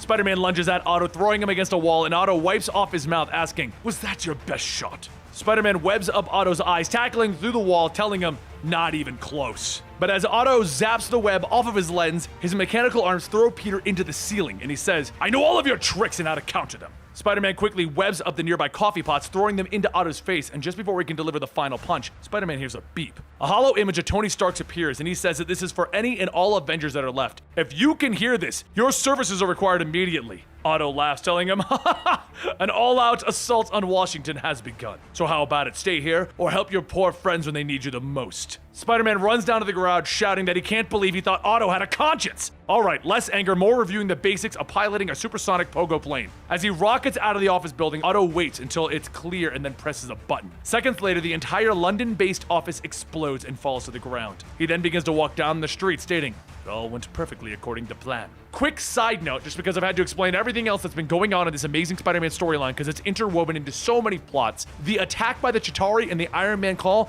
that's actually Secret Empire. This is all happening while Secret Empire happens. So that's why Peter Parker can't get any help and why he's not in Secret Empire. A short while later, over in Washington, Spider-Man gets up from the ground asking how they can stop Cap if he's with Hydra. He's the man who never gives up, and how did he get Thor's hammer? He then shouts to Quicksilver to start kicking up some dust. They need cover, and they need to get out of here now. Meanwhile, over in San Francisco, Psylocke tells Otto not to make her read his mind. Out with it. What do you want? Otto says that he would like full access to Parker Industries San Francisco. There are a few paltry items inside which interest him. One of the mutants tells him that this is their place. Now, he doesn't get to make any demands, and as he finishes, Otto grabs him, throwing him across the city, stating, are we in agreement now? Good. He hits a switch on his glove, shorting out the P and the I in Parker Industries, stating, there we go. As he leads the Hydra agents inside, he tells them that they have 20 minutes, hard drives, office files, server blades, they want it all. As the agents begin pulling out equipment, Otto waits, stating that that's intriguing. Spider-Man and him shared a mind. Certainly he would have made a move by now, so where on earth could he be? And over in the Shanghai office, Spider-Man tells all of the workers that Otto Octavius is coming and he wants to raid this place. He's gonna want all of the hard work that they put into their intellectual property for himself. So if they work together, they can, and one of the workers shouts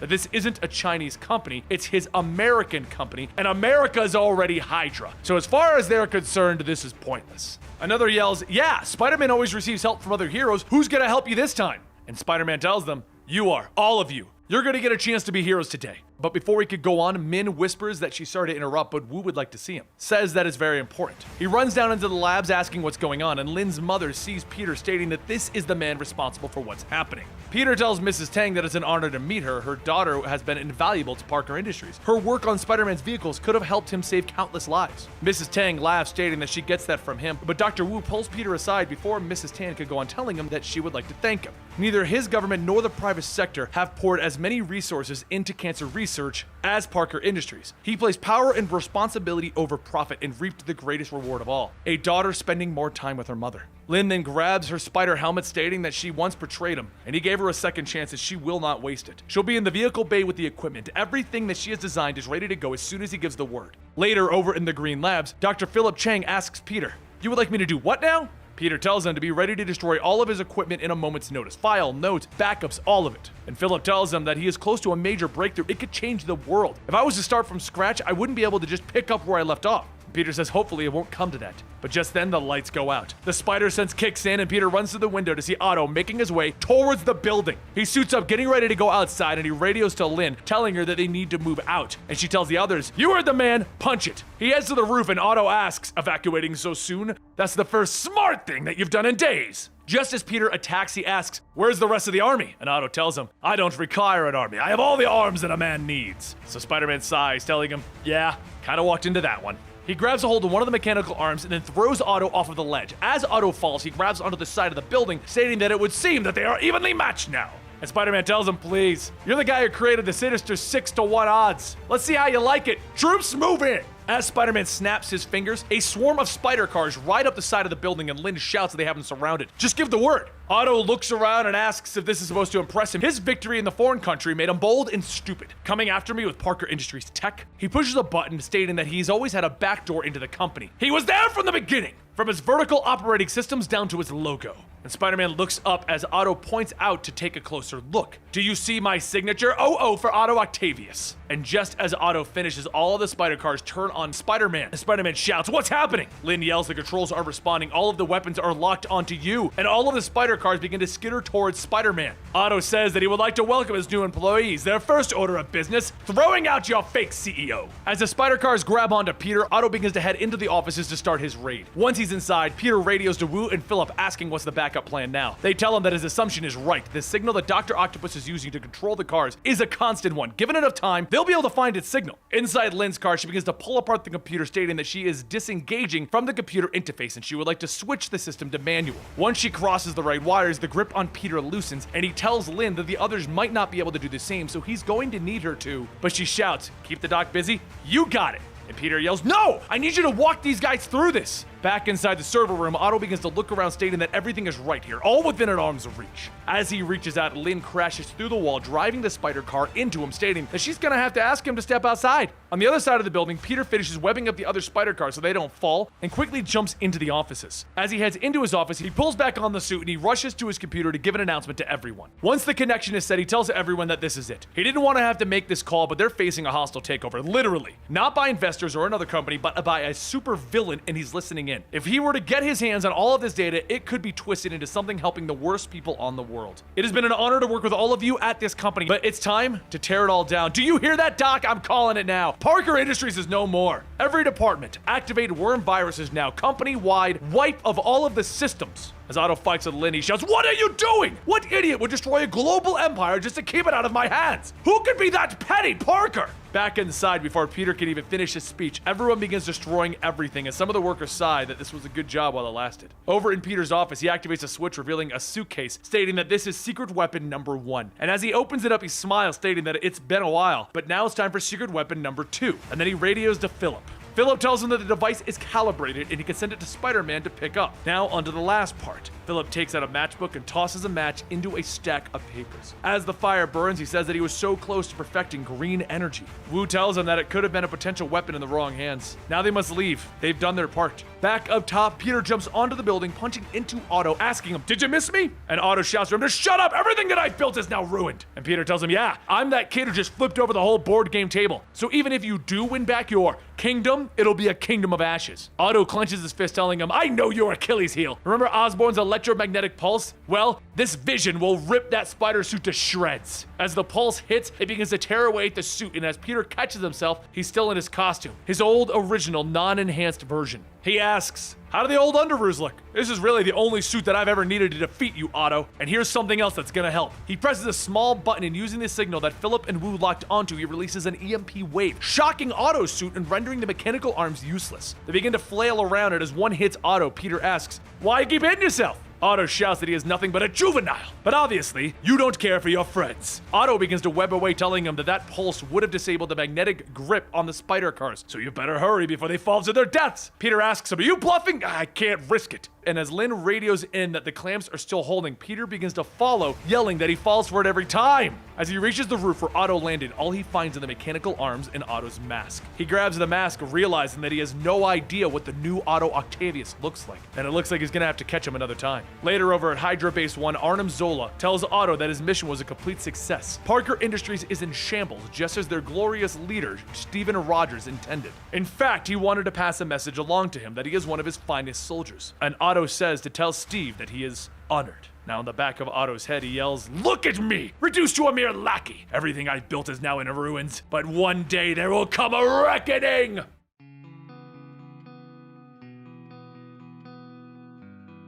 Norman continues altering and changing the serum in hopes to finally get back to becoming the Green Goblin. As he injects another dose, he times it, but this time, it's the same as before. Nothing happens. He throws everything off of his desk, shouting, "You should be back!" That shrill voice in his head laughing like a lunatic, but there's only silence. He doesn't hear the goblin. He needs that cackling, that touch of madness. He needs him. So Norman tried visiting doctors, psychiatrists, even acupuncture. All of it had the same result. Nothing. However, after Norman's acupuncture session, the doctor mentioned that there might be something that he could try. It's a little more unconventional, but this place is not easy to find. Desperate to try anything, Norman followed the woman's directions to a temple in the mountains. One thing that she did say was that not everyone can even see it, but for Norman, he did. In front of the temple, the three monks welcome Norman to the Temple of No Name. They say for him to find them means that he has insurmountable will. To see them speaks the strength of his spirit. To even attempt such a journey speaks of a great need. Norman then asks, "Can you help me? Can you heal me?" And Master Ox asks, "What about his face?" And Norman tells them that the way his face looks means nothing. He cares not about his appearance. What he needs to be is restored to who he is on the inside. And Master Ox then says that that is the correct answer. Now follow them. As the monks take Norman inside, he sees a jewel. And the monks say that before he begins his journey, he must pass the test. Behold, the Emerald Oracle of Icon. Norman asks what is he supposed to do, and Master Hawk tells him, "Master. If he wishes to learn their ways, he must address them as master." Now ask again. He hesitates for a moment and then he asks, "What am I supposed to do, master?" Master Snake then says that that's better. Place your hand on the gemstone and it shall reveal your true potential. He reaches out asking, his true potential for what? And Master Snake tells him that his potential as a practitioner of the mystic arts. As he places his hand down on the gemstone, the room begins to fill with a green light, and Master Ox says that it is astounding. They will begin his training immediately. Time begins to pass, and Norman learns the old monks' ways. He learns of their spells, their rituals, katas, and devotionals. One day, Norman asked Master Ox, how did they even get their names? Are they ranks or titles that they earned? And Master Ox tells him neither. Every man has a spirit guide, a totem which links him to this world. There will be a day when his totem makes itself known, and it will choose him as much as he chooses it. More days went by, and one day during meditation, a tiger appeared before Norman.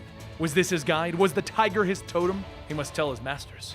As the night came, Norman was taken to the room with several masks on the wall, and he was told to select the mask that would help him confront his personal demons. Looking at the wall, he reaches out for the tiger mask, but then he stops. He says no. He accepts nothing. He is Norman Osborn, and he will choose his destiny. As he pulls back, he grabs the mask of the goblin, wearing it while maniacally cackling. He then begins to conjure his personal demon, and as he casts his spell, Spider-Man appears out of a portal. Spider-Man says that he's got a feeling that he's not in Kansas anymore, and his spider sense is tingling. Norman uses all of his skills that he learned from the monks to overcome his personal demons, and he defeats Spider-Man. The monks watch, telling him that though he did not take the path that they would have taken, his trial is complete. What happens next will determine. And Norman stops them, asking, "Wait, one punch to the jaw and you think it's over?" He begins taking Spider-Man's body, weaving it into a small spider, shouting, "You don't even know the bug like him. He always crawls back, but never again." He begins to eat the spider, and the monks all stare in shock, telling him that he is a monster. He laughs, asking, "Who's going to stop me? That insect was the one thing holding me back. I can do anything now." The three monks begin to combine their powers and they attack Norman. But then there's a flash of light and Norman pulls his hand back from the Emerald Oracle of Icon. Norman looks, asking what just happened, and the monks tell him that that was his first and only test. The monks take Norman back outside, telling him that the other orders will be warned. These ways are not for him. He begins to walk off, telling him that he could have been. No, not could have, he can. Yes, this means that he can become himself again. They have shown him that much. The possibility is still there. He is still there. All he has to do is find a way to let the Goblin out.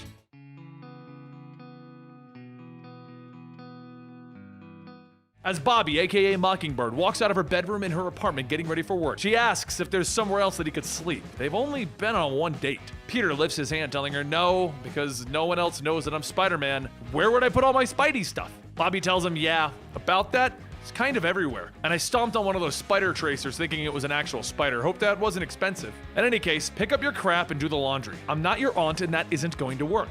As Bobby leaves, Peter sits back thinking that this is it. This is his life now. Ex-billionaire CEO. He flips through the channels on TV and he can't find a station that isn't reporting on him and his gigantic failures. So he turns off the TV, grabbing the paper, and he sees that Bobby already clipped out an article about him to avoid hurting his feelings. As he gets up to get something from the fridge, he sees the clipping posted to the fridge door. And it reads, Peter Parker, threat or menace. So maybe she wasn't trying to avoid his feelings. Meanwhile, over on the Upper East Side, Harry Osborn deals with the fallout of Parker Industries trying to salvage what little he can, as he was the vice president of this company. He tries to call Peter, but he's unsuccessful, and his son Stanley grabs a hold of some of the Parker Industries documentation and begins drooling on them. Harry calls for Liz, asking for a little help, but she tells him that if it's regarding a bid on the Baxter building, then yes. As the head of Alchemex, she will gladly take that from them. Harry then calls in for the nanny, and she comes in taking the kids, telling Normie that they should let mommy and daddy have some time alone. How about they get a snack? As the doors close, Harry and Liz begin to kiss, and Liz just begins to think about it. If he hadn't raced home before all of New York was sealed in that energy bubble, then they wouldn't have been trapped together with nothing to do, only having time to themselves. Harry pulls back and he says that this is not how he pictured them getting back together, but them being a family again for the boys is important, so they really should work this out. Over in Midtown, the workers of the Daily Bugle are interrupted when they hear someone shouting, Peter Parker, threat or menace? Are you guys serious? Everyone looks over to see Peter Parker looking rather unkempt, and Joe walks up stating that maybe they should put a pin in that. But would he mind explaining why he thinks that he can just come into his office and speak like that? Peter holds out the paper and says, I thought we were friends. How could you have written all that junk about me? Did you forget to mention that I saved lives doing this? He opens up the paper, going on stating, I helped stop the spread of the carrion virus. I freed the oppressed people of Simkaria, and I sacrificed all that I had to stop Doc Ock. You pay me like I'm a... And Joe tells him, someone who was in way over his head and not ready to take the reins of a global tech company? You're a man who let millions of employees and consumers around the world down. Working men and women like your Aunt May and Uncle Ben. I wrote those things because they were true. Peter scratches his head, telling him, actually, you're right. I'm gonna get out of your way.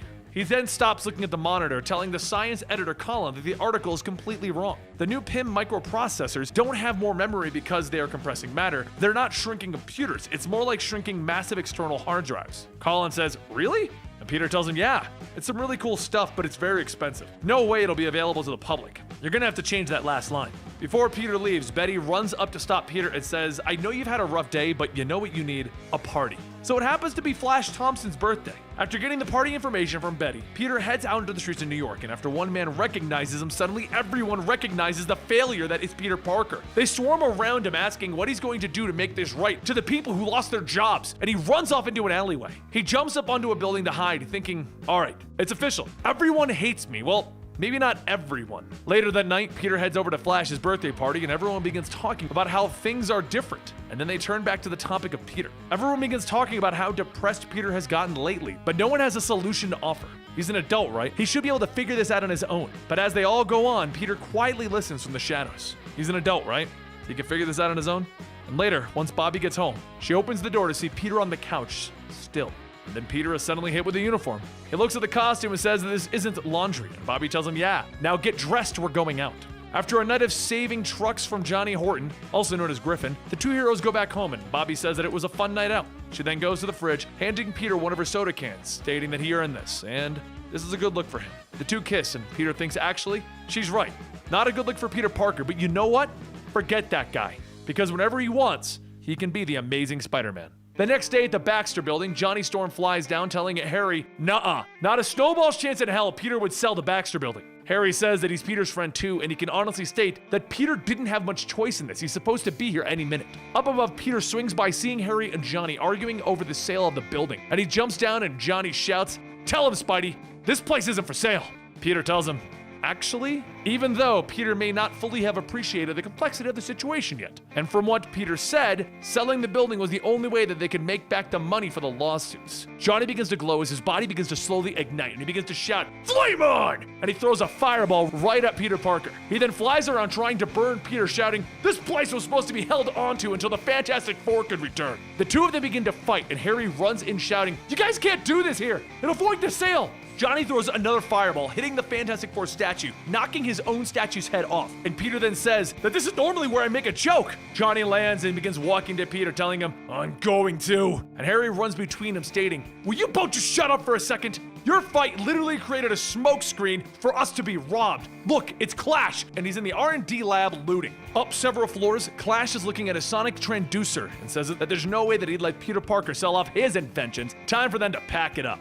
A voice tells him, "I am very disappointed in you." And hi, after all the promises you made about going straight, Clash looks up to see Peter and Johnny and hits them both with a frequency blast, shouting, "I just want what's mine." Behind them, two of Clash's men begin pushing down a device, and one of them says that maybe they shouldn't take something that they don't really understand what it does. Suddenly, the device begins to glow, and the other man says, "I'm not sure it's supposed to do that." As everyone begins to look back, the device begins to vibrate, and Johnny asks, "What exactly does that thing do?" Peter tells him that it's a self-recharging power source. It's stuck in an upward cycle. If we don't stop it, it's gonna take out the entire block. Clash shouts, "Wait, I could stop all of this with my null frequencies." And as he hits it, it doesn't do anything. Peter tells him, "Wait, we need to create a harmonic frequency, not a null. Look, we can take care of this, but we all need to work together." The three of them gather around, and Peter directs Johnny on where to weld, while having Clash create the frequencies to reduce the device's vibration. As the three of them step back, Peter says, "Now it'll either blow up our faces or..." And Johnny shouts that they need to stop the robbers. Peter webs up the robbers, telling them that they're not going anywhere. And as Peter looks back at Clash, he sighs, stating, "He must have masked his footsteps and got away."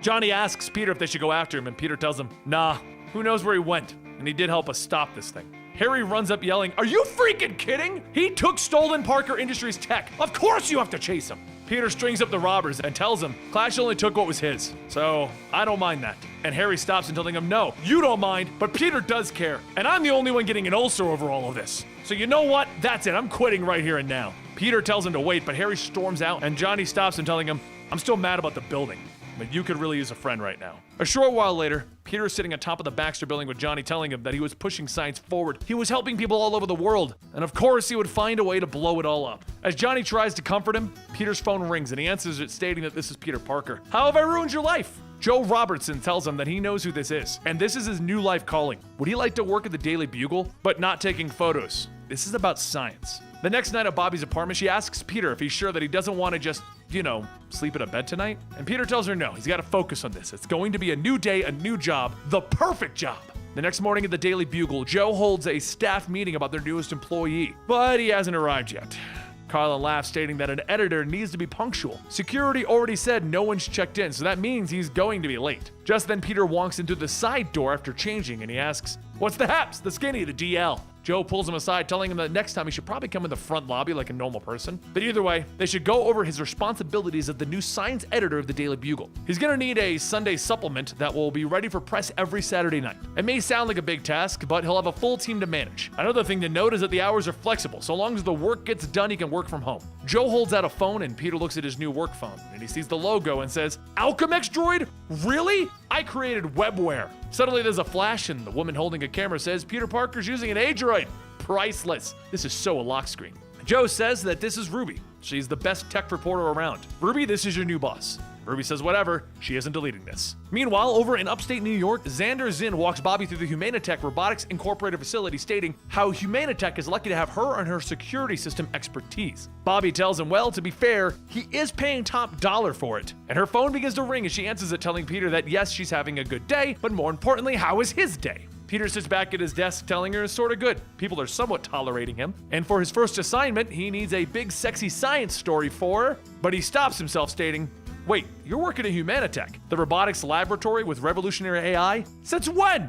"Oh, okay. Maybe I have been a little too caught up in myself to ask where you're working." After a few more minutes, Peter jumps up from his desk, shouting to his team, telling them all to grab their bags. They're going on a field trip. A little while later at Humanitech, Xander gives the tour to Peter and his team, and Xander explains how they're working to change the world. Just think an android in every home. Xander whispers to Peter that he's sorry. He doesn't mean to rub in their success. Peter tells him it's fine. He's been getting over it. This is his moving on phase. As everyone passes by the playroom for the androids, Peter looks up at the computer screen and notices something strange about the AI's programming code. Those patterns almost look like brain waves. Xander tells him that he has a good eye. They're modeled after human-level thinking. While the processing is affordable, sadly, the chips require hard-to-get materials. Peter tells him that affordable doesn't really normally mix with hard-to-get materials, but okay. Meanwhile, Colin, a science editor, begins prying open one of the androids, stating that maybe they should take a look inside to see what's going on. Xander shouts for him to stop. They all signed waivers. He's ordering him to stop now. And the android's eyes turn red, and it begins to shout, "Execute, stop." Peter's spidey sense begins to go off, and he jumps over, grabbing the android. He then struggles with the android to pull it off, and as he fights with it, the android says, stop me, please, stop."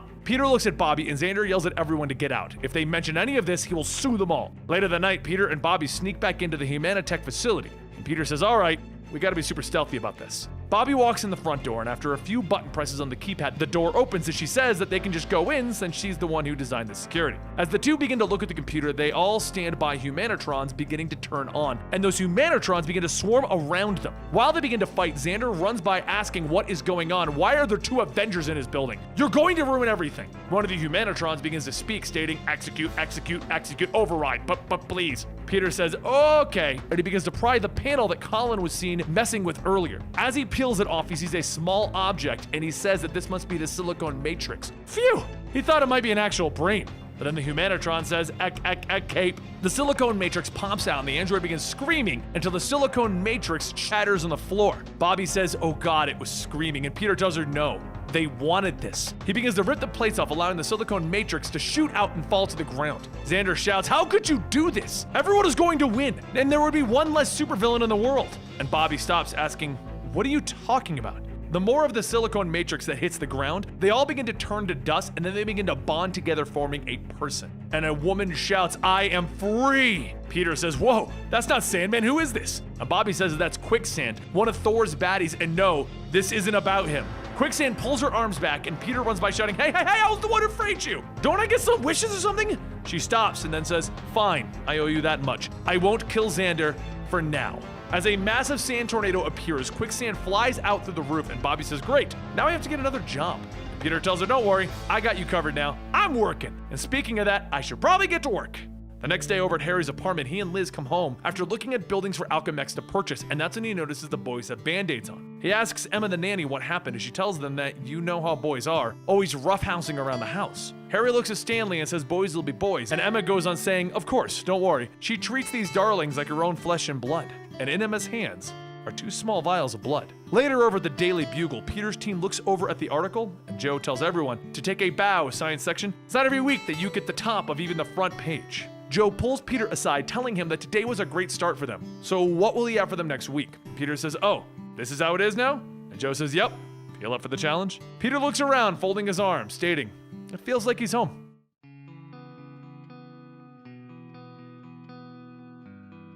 With a man struggling to speak with a gag in and a shadow walking up to the man telling him, you speak excellent for a mouth stuffed with gag. Years of experience. I'm going to go with, what is this? Where am I? Oh, let's take off the blindfolds. As the blindfold comes off the man looks around and sees an old dilapidated room, and the man in the shadows state, this used to be an old gentleman's club.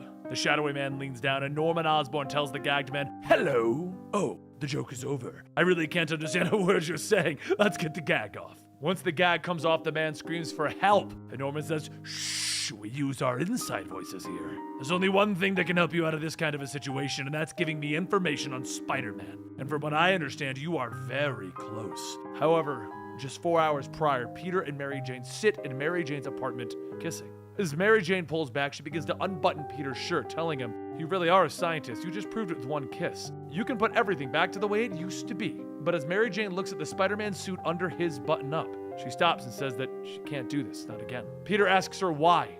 You're the one person on Earth that understands all of this more than anyone. Mary Jane tells him that that's the point. She knows. All it takes is an alarm, or a scream, or a late breaking news, and poof, you're gone. I'm not even going to ask you not to be Spider-Man, but I can't stay up not being able to sleep wondering what if. And as the moment begins to get awkward, Peter sighs and says that he gets it. There's no going back. He should probably be going now. Mary Jane asks if he could possibly go out the window. No one saw him come through, and she now works with Tony Stark. Right now, it'd be easier to explain why Spidey was dropping by and not her ex-boyfriend. as Peter slides on his mask and swings out the window. There is one man who sees Spider-Man leaving Mary Jane's apartment, and that man is Norman Osborn. Also, over at Alchemix headquarters, Flash Thompson walks into Liz Allen's office, and he asks, "What's up? Why did you call me? And what is Mark Raxton doing here?" Liz tells him that her brother Mark is the head of Alchemix security, and they just wanted to thank him for his help. However, he's got to admit, he did screw up a little bit. The Goblin King did get away with some of Alchemix's tritium. Maybe not enough to blow up the city, but enough to make a pretty bad PR nightmare. So if he'd be a deer and turn on the Agent Anti-Venom and track that down, that'd be great. Flash tells her that that is so not cool. She knows his secret identity, he gets that, but she can't keep treating him like some kind of superpowered errand boy. Liz says that that is not at all the case. He's like her white knight. This will be the last time she asks for him, she promises. Flash begins to leave the office and Mark says, "Yow, I know that look. He wasn't just steamed, he was molten." Liz sits back in the chair smiling, stating to just let her have this one. She's bossing her old high school boyfriend around. Her ex-husband works for her and is looking after the kids, and here she is running a multi-billion-dollar company, just living the dream. Back in the current time, though, with Norman Osborn having a man tied to the chair, he simply says, "Yes, there are so many people in the mix, and one that no one knows about, but..." Norman stops himself. "Ha ha ha! Almost gave everything away. I'm so good at this." And then Norman stops and listens and says, "There's some vermin here breaking into my toy box. Don't go anywhere, I'll be right back." Down on the lower levels, Goblin King is rummaging through the crates, stating, pumpkin bombs, gliders, razor bats, all standard issue. Where's the big guns? The worst goblin cash ever. Norman's voice then tells him, "You know, beggars can't be choosers. But in your case, there can certainly be losers." Goblin King looks up and asks, "Norman, I'm not scared of you. I know what Spider-Man did to you. You can't physically turn into the Green Goblin anymore. Norman Osborn is a nobody."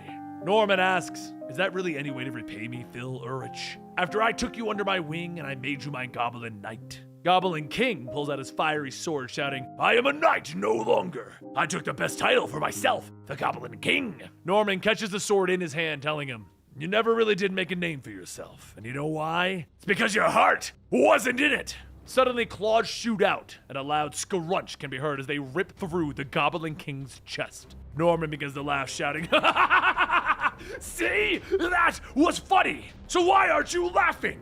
A short while later, Norman heads back upstairs and apologizes to his guest. "Sorry about that pest control problem, but it's dealt with now." He begins to put back on his old goblin costume when the man tied up asks, "Do you really think that you can just wear that thing and beat me? No matter what you do, Spider-Man will always beat you. You put him through the worst night of his life. You threw his girlfriend off a bridge and he still came back." After hearing that, Norman stomps. "His girl? Off a bridge? The itch that I can never scratch, of course! Peter Parker is Spider-Man! The greatest weapon that I've ever had over the wall crawler is mine again! And I owe it all to you, J. Jonah Jameson." Jonah looks up from his chair in silence and then he asks, What have I done?" A short while later, over at the Daily Bugle, Peter and his science team get to work on their next story when suddenly Peter begins to feel something.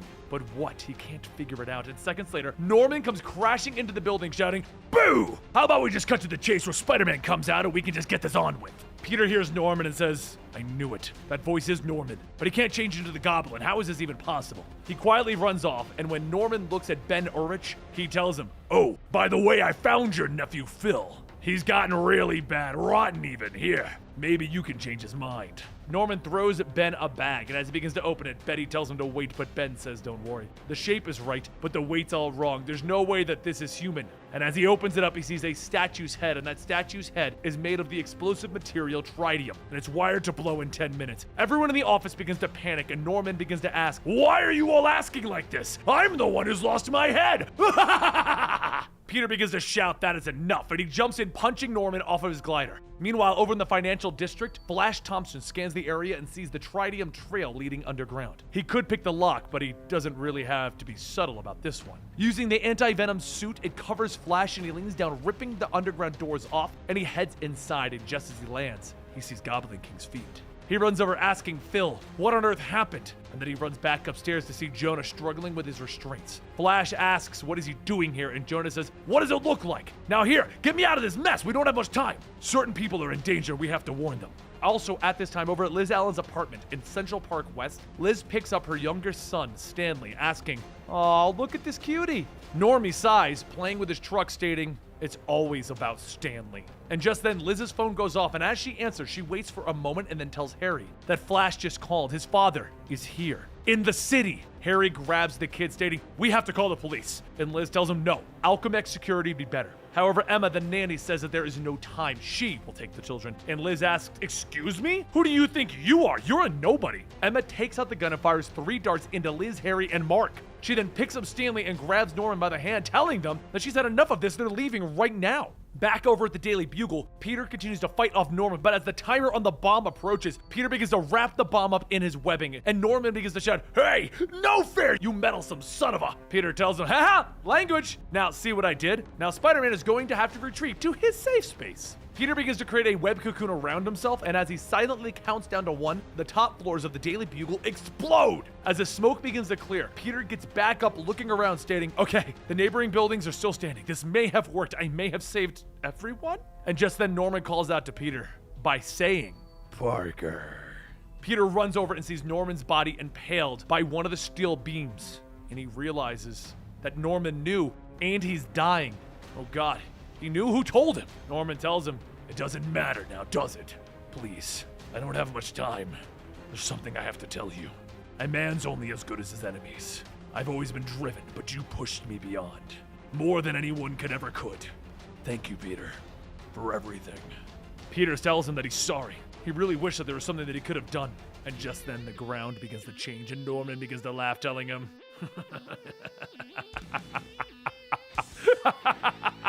"You feel it, don't you? Well, wish granted." The red liquid on the floor begins to cover up Norman Osborn, and then he jumps up in the Carnage symbiote. Norman lunges at Peter, and as he dodges, he places a spider tracker onto Norman and tries to lead Norman out of the city. But instead of following, Norman throws little Carnage bombs, and they begin to laugh while they're chasing Peter. And one of them bites onto his leg. Peter falls out of the sky, trying to get it off, but before he can, it explodes, sending him crashing into a nearby building. Norman follows the trail, telling Peter, come out wherever you are. Let's get this over with." As Norman steps through the broken window where Peter landed, he extends a tendril to grab the spider tracker off of him, asking, "Is this a new model? Oh, this is sound now, very good. Well, listen to this. I'm offering you a one-time deal, a devil's bargain. See, I'm not interested in Peter Parker. I couldn't care less about the man. That's always been about the spider. So here it is. Give it up now and forever. Stop being Spider-Man, and I will let you live, no strings attached. But if I see one more web out of you, I will kill not just you, but everyone that you have ever loved. Mary Jane, Aunt May, Robbie, Betty, Jonah, even your dentist. They will die in ways that only a red goblin could imagine. Now, show me that you understand." With one final thwip, Norman Osborn looks out the window and he sees the Spider-Man uniform strung up on a flagpost, burning. Norman begins to laugh, and Peter sits in the shadows, stating, "He's beaten. He's burned. His left leg is literally ripped open. He's useless." But Norman made one mistake. He is Peter Parker, the man in Spider-Man, and he will be the one to take him down. A short while later, and in no shape to fight, Peter calls in the help of some of his friends to keep his family and friends safe. But while everyone starts to get into position, back over at Liz's apartment, Liz and the others begin to wake up from the tranq darts that Emma had fired at them. As she gets up, Harry shouts, "Where are the kids? My boys are gone and my father's back in town. There has to be something we can do." Liz grabs her phone, telling him that the first thing they're going to do is remain calm. Her and Mark will go after them. And Harry asks, "How?" Liz tells him that she's a billionaire businesswoman. She's had their son chipped. She knows where Normie is at all times. As the three of them get into the streets, Harry says that he can't believe that she had their son chipped. And Liz tells him it's for occasions like this. You could be a little more grateful. But back over with Jonah, he hurries back to his apartment to find it destroyed when Norman came after him. He begins to dig around in his desk and he finds his laptop and he makes a call to Peter. After a few rings, Peter finally answers and says, "I really can't talk right now, Jonah. Norman's back and he knows that I'm Spider-Man." And Jonah says, "I'm sorry, but it's all my fault. Norman tied me up and I wasn't going to say anything, but I slipped up." Peter stares for a moment before ending the call, and then Jonah shouts, "I could do this. I could fix the whole damn thing." Back over at the bus station, Normie shouts, "I want my mom." And Emma tells him to stop that this instant. They're getting on the next bus out of here. But while Emma tries to bring Normie along, Liz storms through the crowd shouting, "How dare you touch my son? Security, make sure that this woman does not leave." Emma then asks how does she find them, and Liz takes Normie back with Harry asking, "Are you working for my father?" Emma shouts, "Of all the stupid, I'm trying to get the boys as far away from here as possible. You may have well just led Norman right to us." And just then a passerby says that this is unbelievable. "Can you guys take your family drama somewhere else? No one cares to listen." But that's when Norman Osborn reaches out to the man telling them, "That's not true. I was enjoying the show." Norman grabs the man, throwing him into Liz's security team, asking, "All right, who's got a kiss for Grandpa?" Norman then looks at everyone telling them, "This is good. We can keep everything within the family. Mommy and Daddy are here. Uncle Mark, the kids, and Grandma Emma. Or should I say Emily Lyman Osborne? Oh, Grandma, the lies you tell." Norman then leans into Emma, stating, "You're looking pretty good. How about me? Have I changed?" But then behind everyone, Clash reports in that he's here at the station, and just so they know, this is out of my league. Johnny Storm flies down stating, "Don't worry, we got this. You remember what symbiotes hate more than anything, right?" And Clash sighs, Yeah. And Johnny flies in, hitting Norman with fire while Clash hits him with a sonic blast. As the attack fades, Norman stands there telling them, "Congratulations. I was having a moment with my family, but now you have my undivided attention." Peter comes over the comms asking what happened, and Johnny tells him, "Nothing. Absolutely nothing." Clash yells, "Screw this. I don't even know why I came here to begin with." Norman says the Goblin serum, plus the symbiote ultimate hybrid. All of my strengths and none of the weaknesses. Just as Clash turns to leave, Norman holds out his hand, shooting out dozens of little red needles from his fingertips that bury themselves into both Johnny and Clash. Peter shouts for them to report, but Silk comes over stating, "Don't worry, I got Miles here with me. We're gonna take him out." Peter yells, "Do not engage! You are not ready for this, not even together!"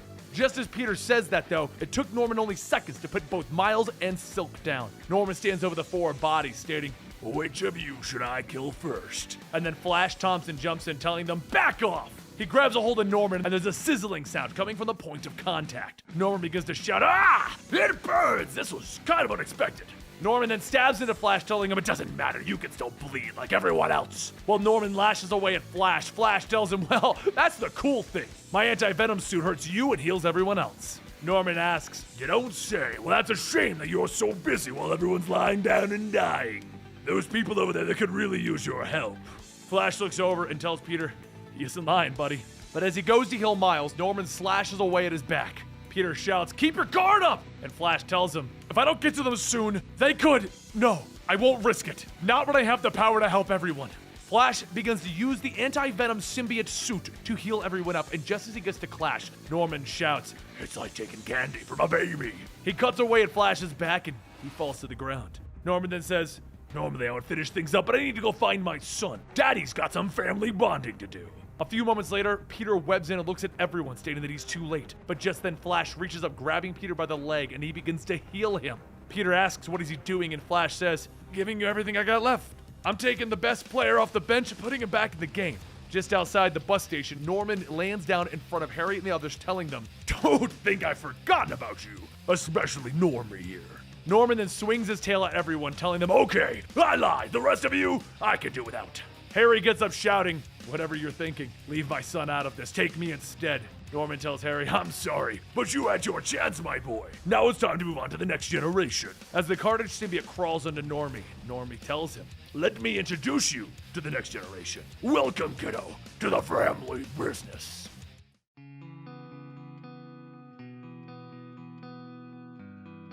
Back over at the bus station, Peter begins to help up Flash and tell everyone to sound off. Is everyone even still alive? Clash rolls over and tells them, "You suck." While everyone begins to get back up, Silk says that there's something important that she has to say. It's about Jonah. He heard them talking over the comms. He wants to help. Peter tells her no. He's done enough already. Jameis's screw up is the reason we're even in this mess. And for that, he shouldn't have brought you into this either. Flash could stay here and fix you all up while I take out Norman. Flash gets up telling him that he would rather help him. And Peter webs off telling him, "Not a chance, soldier. That's an order. You've already done enough."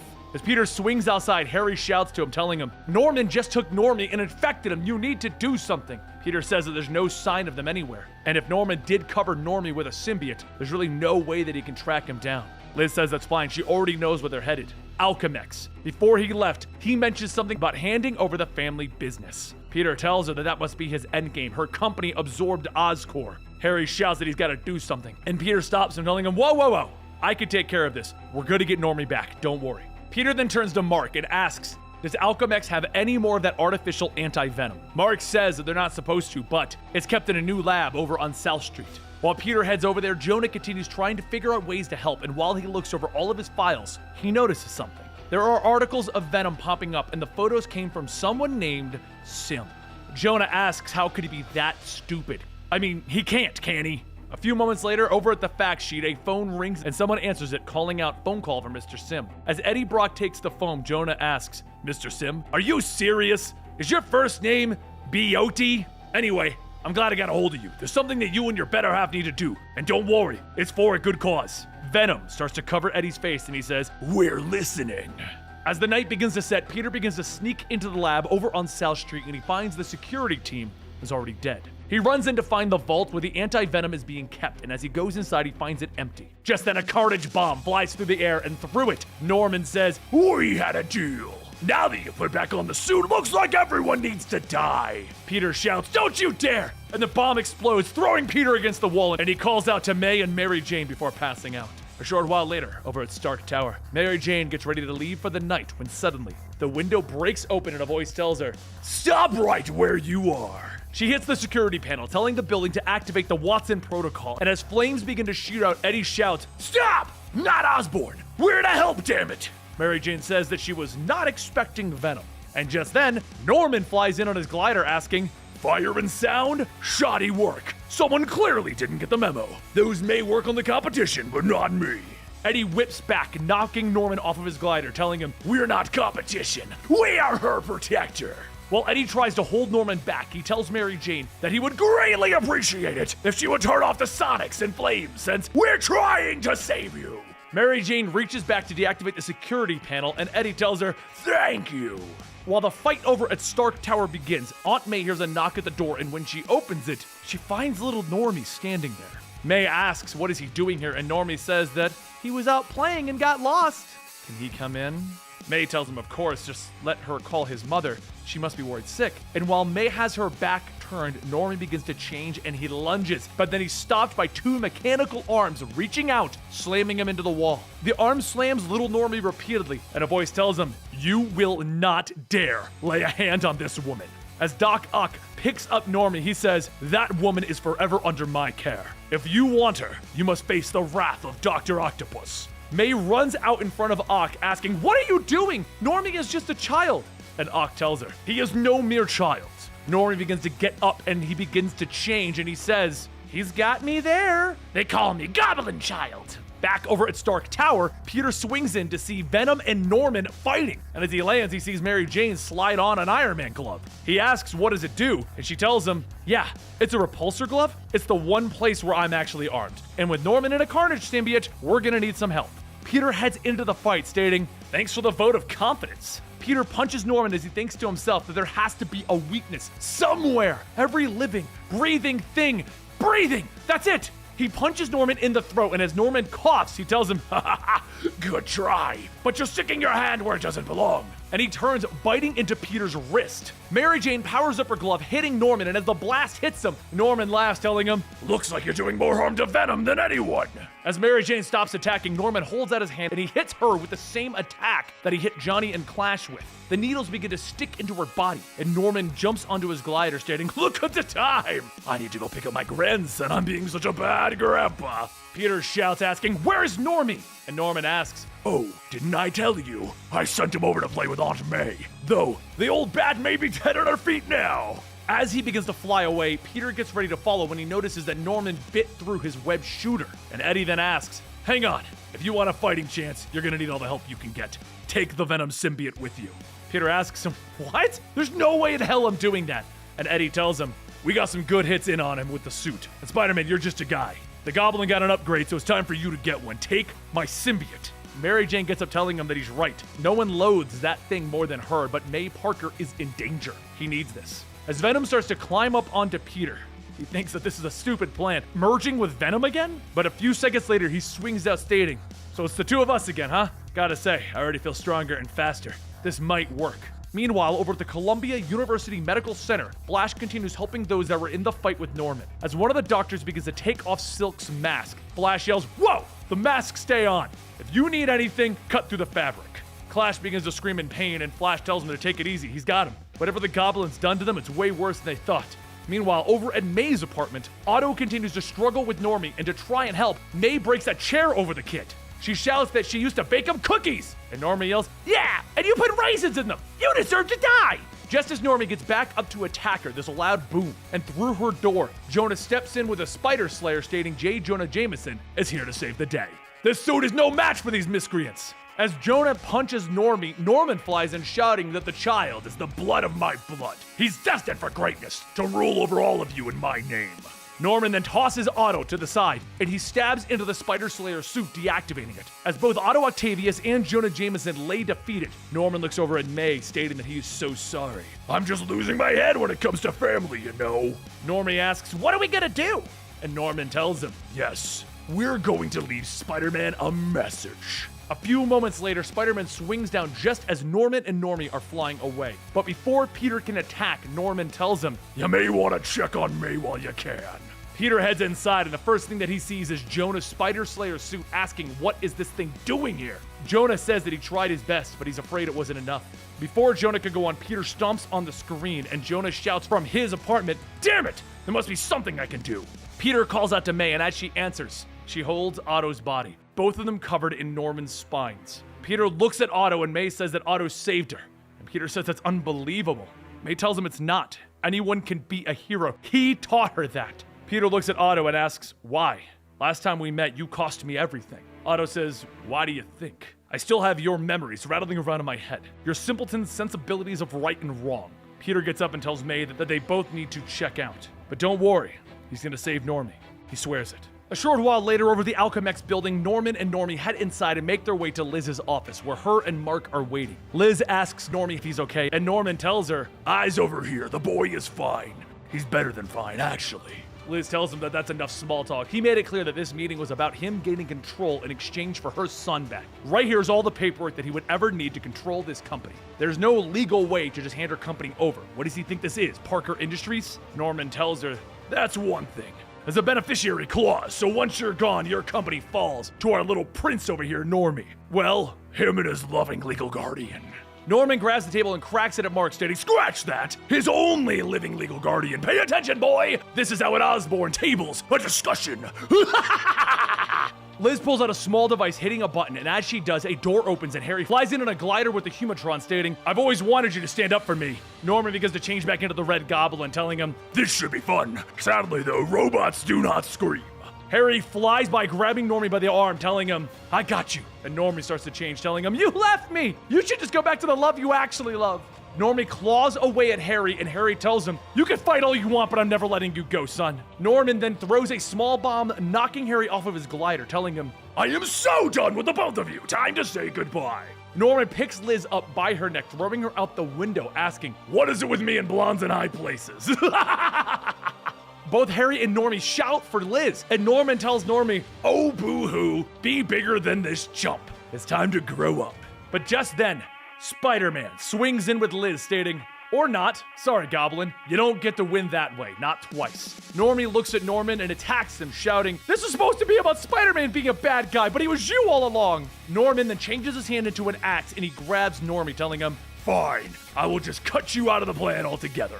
But as he swings down, Peter grabs the axe, telling him, "You should have known that there was no way I was going to let that happen to my godson." Harry grabs the glider, shouting to Norman that he should know. He's already dead to the family. And he throws the glider right into Norman's chest. Harry then grabs onto Normie, telling him, "I'm so sorry that this all happened." But as he holds on, Normie shouts, "I can't control it! Don't touch me!" Harry tells him he doesn't care. He is his son, and he promised he would never let him go. And slowly, the symbiote fades away.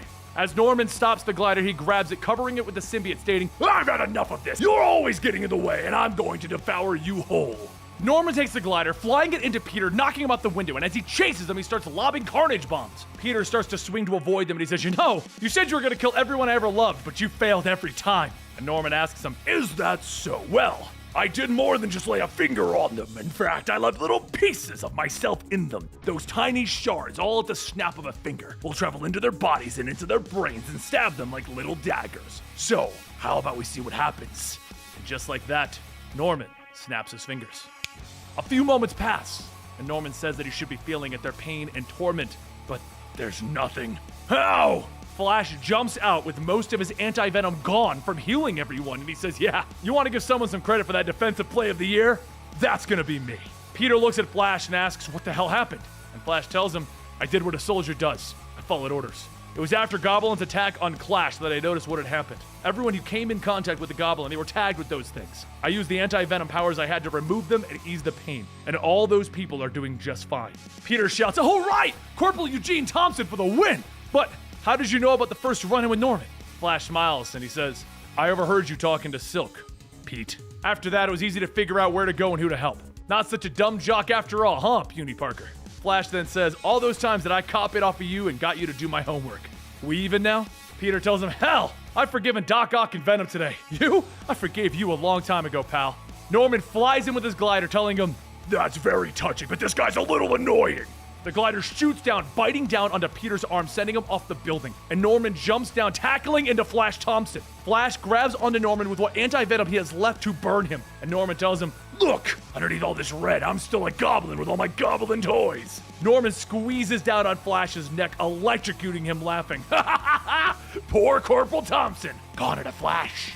Peter hears Flash scream out in pain, and after hearing that, he shouts, no! And Venom begins to take over. Peter begins to lose control of the symbiote. He screams for Norman. And he jumps down. I will kill you. He punches Norman so hard that he flies through several buildings. And then he shouts, we will eat its brains. But Flash leans up, telling him, no, you have to calm down, Pete. Please. Listen, that suit's good now. Or it can be. I helped make it that way. Please, don't let your rage infect it. Don't be the reason it goes evil again. Peter looks at Flash, and as he regains control, he tells him, I'm sorry. Come on. We gotta get you somewhere. But Flash tells him, there's no time. Peter says, well, is there enough anti-venom to heal you back up? And Flash tells him no. Peter tells him, okay, I can give you back Venom. Venom can heal you. But Flash yells, no! It could still die if it comes in contact with my skin. I have anti-venom in my bloodstream. Besides, you need this edge. People are in danger. You just sent the Red Goblin to the heart of the city. People need you. They need Peter Parker, the amazing Spider-Man. My hero. My friend. And as the last breath leaves Flash's lips, Peter could not even think of what to say.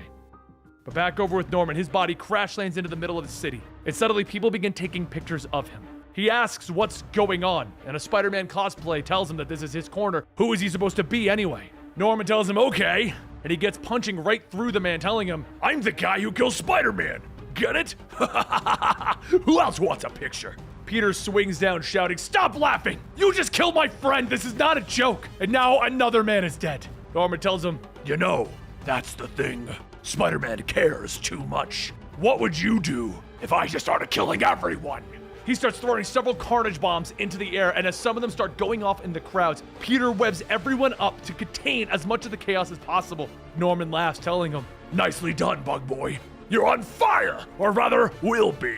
Peter swings down with another explosion going off, and he manages to catch himself on a street pole before hitting the ground. The officers call out to him, but Peter tells them, get away! And the officers shout, no, behind you! Norman grabs him, slamming him down, shouting, still holding back! That's your problem, there's no killer in you. Norman Osborn will be victorious. But as Peter struggles, he says, that's where you're wrong. This isn't your win. This is Carnage's win. All the credit will be to that suit and Cletus Cassidy. Inside the back of Norman's mind, he can hear Cletus laughing. Yes, I'm the one who killed Spider-Man. Norman pulls back, shouting, no, I'm the one who calls the shots. It was all me. Peter gets up, saying to himself, that's his weakness. Pride. Achilles' heel, meet Norman's ego. He stands up, telling him, how about we do this once and for all? The two of us, no gimmicks. Sound familiar? Peter then removes the Venom symbiote, telling him, don't worry, I know what I'm doing. Get clear of all these flames. Norman rips off the Carnage symbiote, shouting, damn you, I never needed anyone. This is the real me. All I've ever needed to kill you. Peter charges in, punching Norman before he has a chance to attack. But now that Norman doesn't have the suit, Peter's spider sense is working again, and it's pinging like crazy. He looks back at a car on fire and realizes the gas tank is about to explode, and as it does, it knocks him to the ground. Norman gets up, stating, tides have turned, Spider. Norman then begins beating on Peter, and as Norman swings once more, Peter catches it, punching back. He punches over and over, telling Norman, my friends, my family taught me everything that I know. They are with me in everything that I do. They give me strength to fight and live. And that last punch, that was for Flash. You're gonna be webbed up like every old common crook. You will live, and you will remember this day. Norman calls out to the symbiote to come back, but with Norman and the symbiote separated, Peter takes a motorcycle, slamming it down, causing it to explode. As he's knocked away, Peter gets up saying again with the gas tank, "Did it work? Norman, show your colors. Are you red or green?" Norman leans up and begins to speak, but he's talking in gibberish. Peter says, "Maybe that's a win? All the people he's hurt, no more." But through the fire, Jonah walks up holding out a gun, telling Norman, "You're not fooling anyone with that act. This ends now." Peter shouts, "Jonah, what are you doing? Put the gun down!" And Jonah says, "I'm not stupid.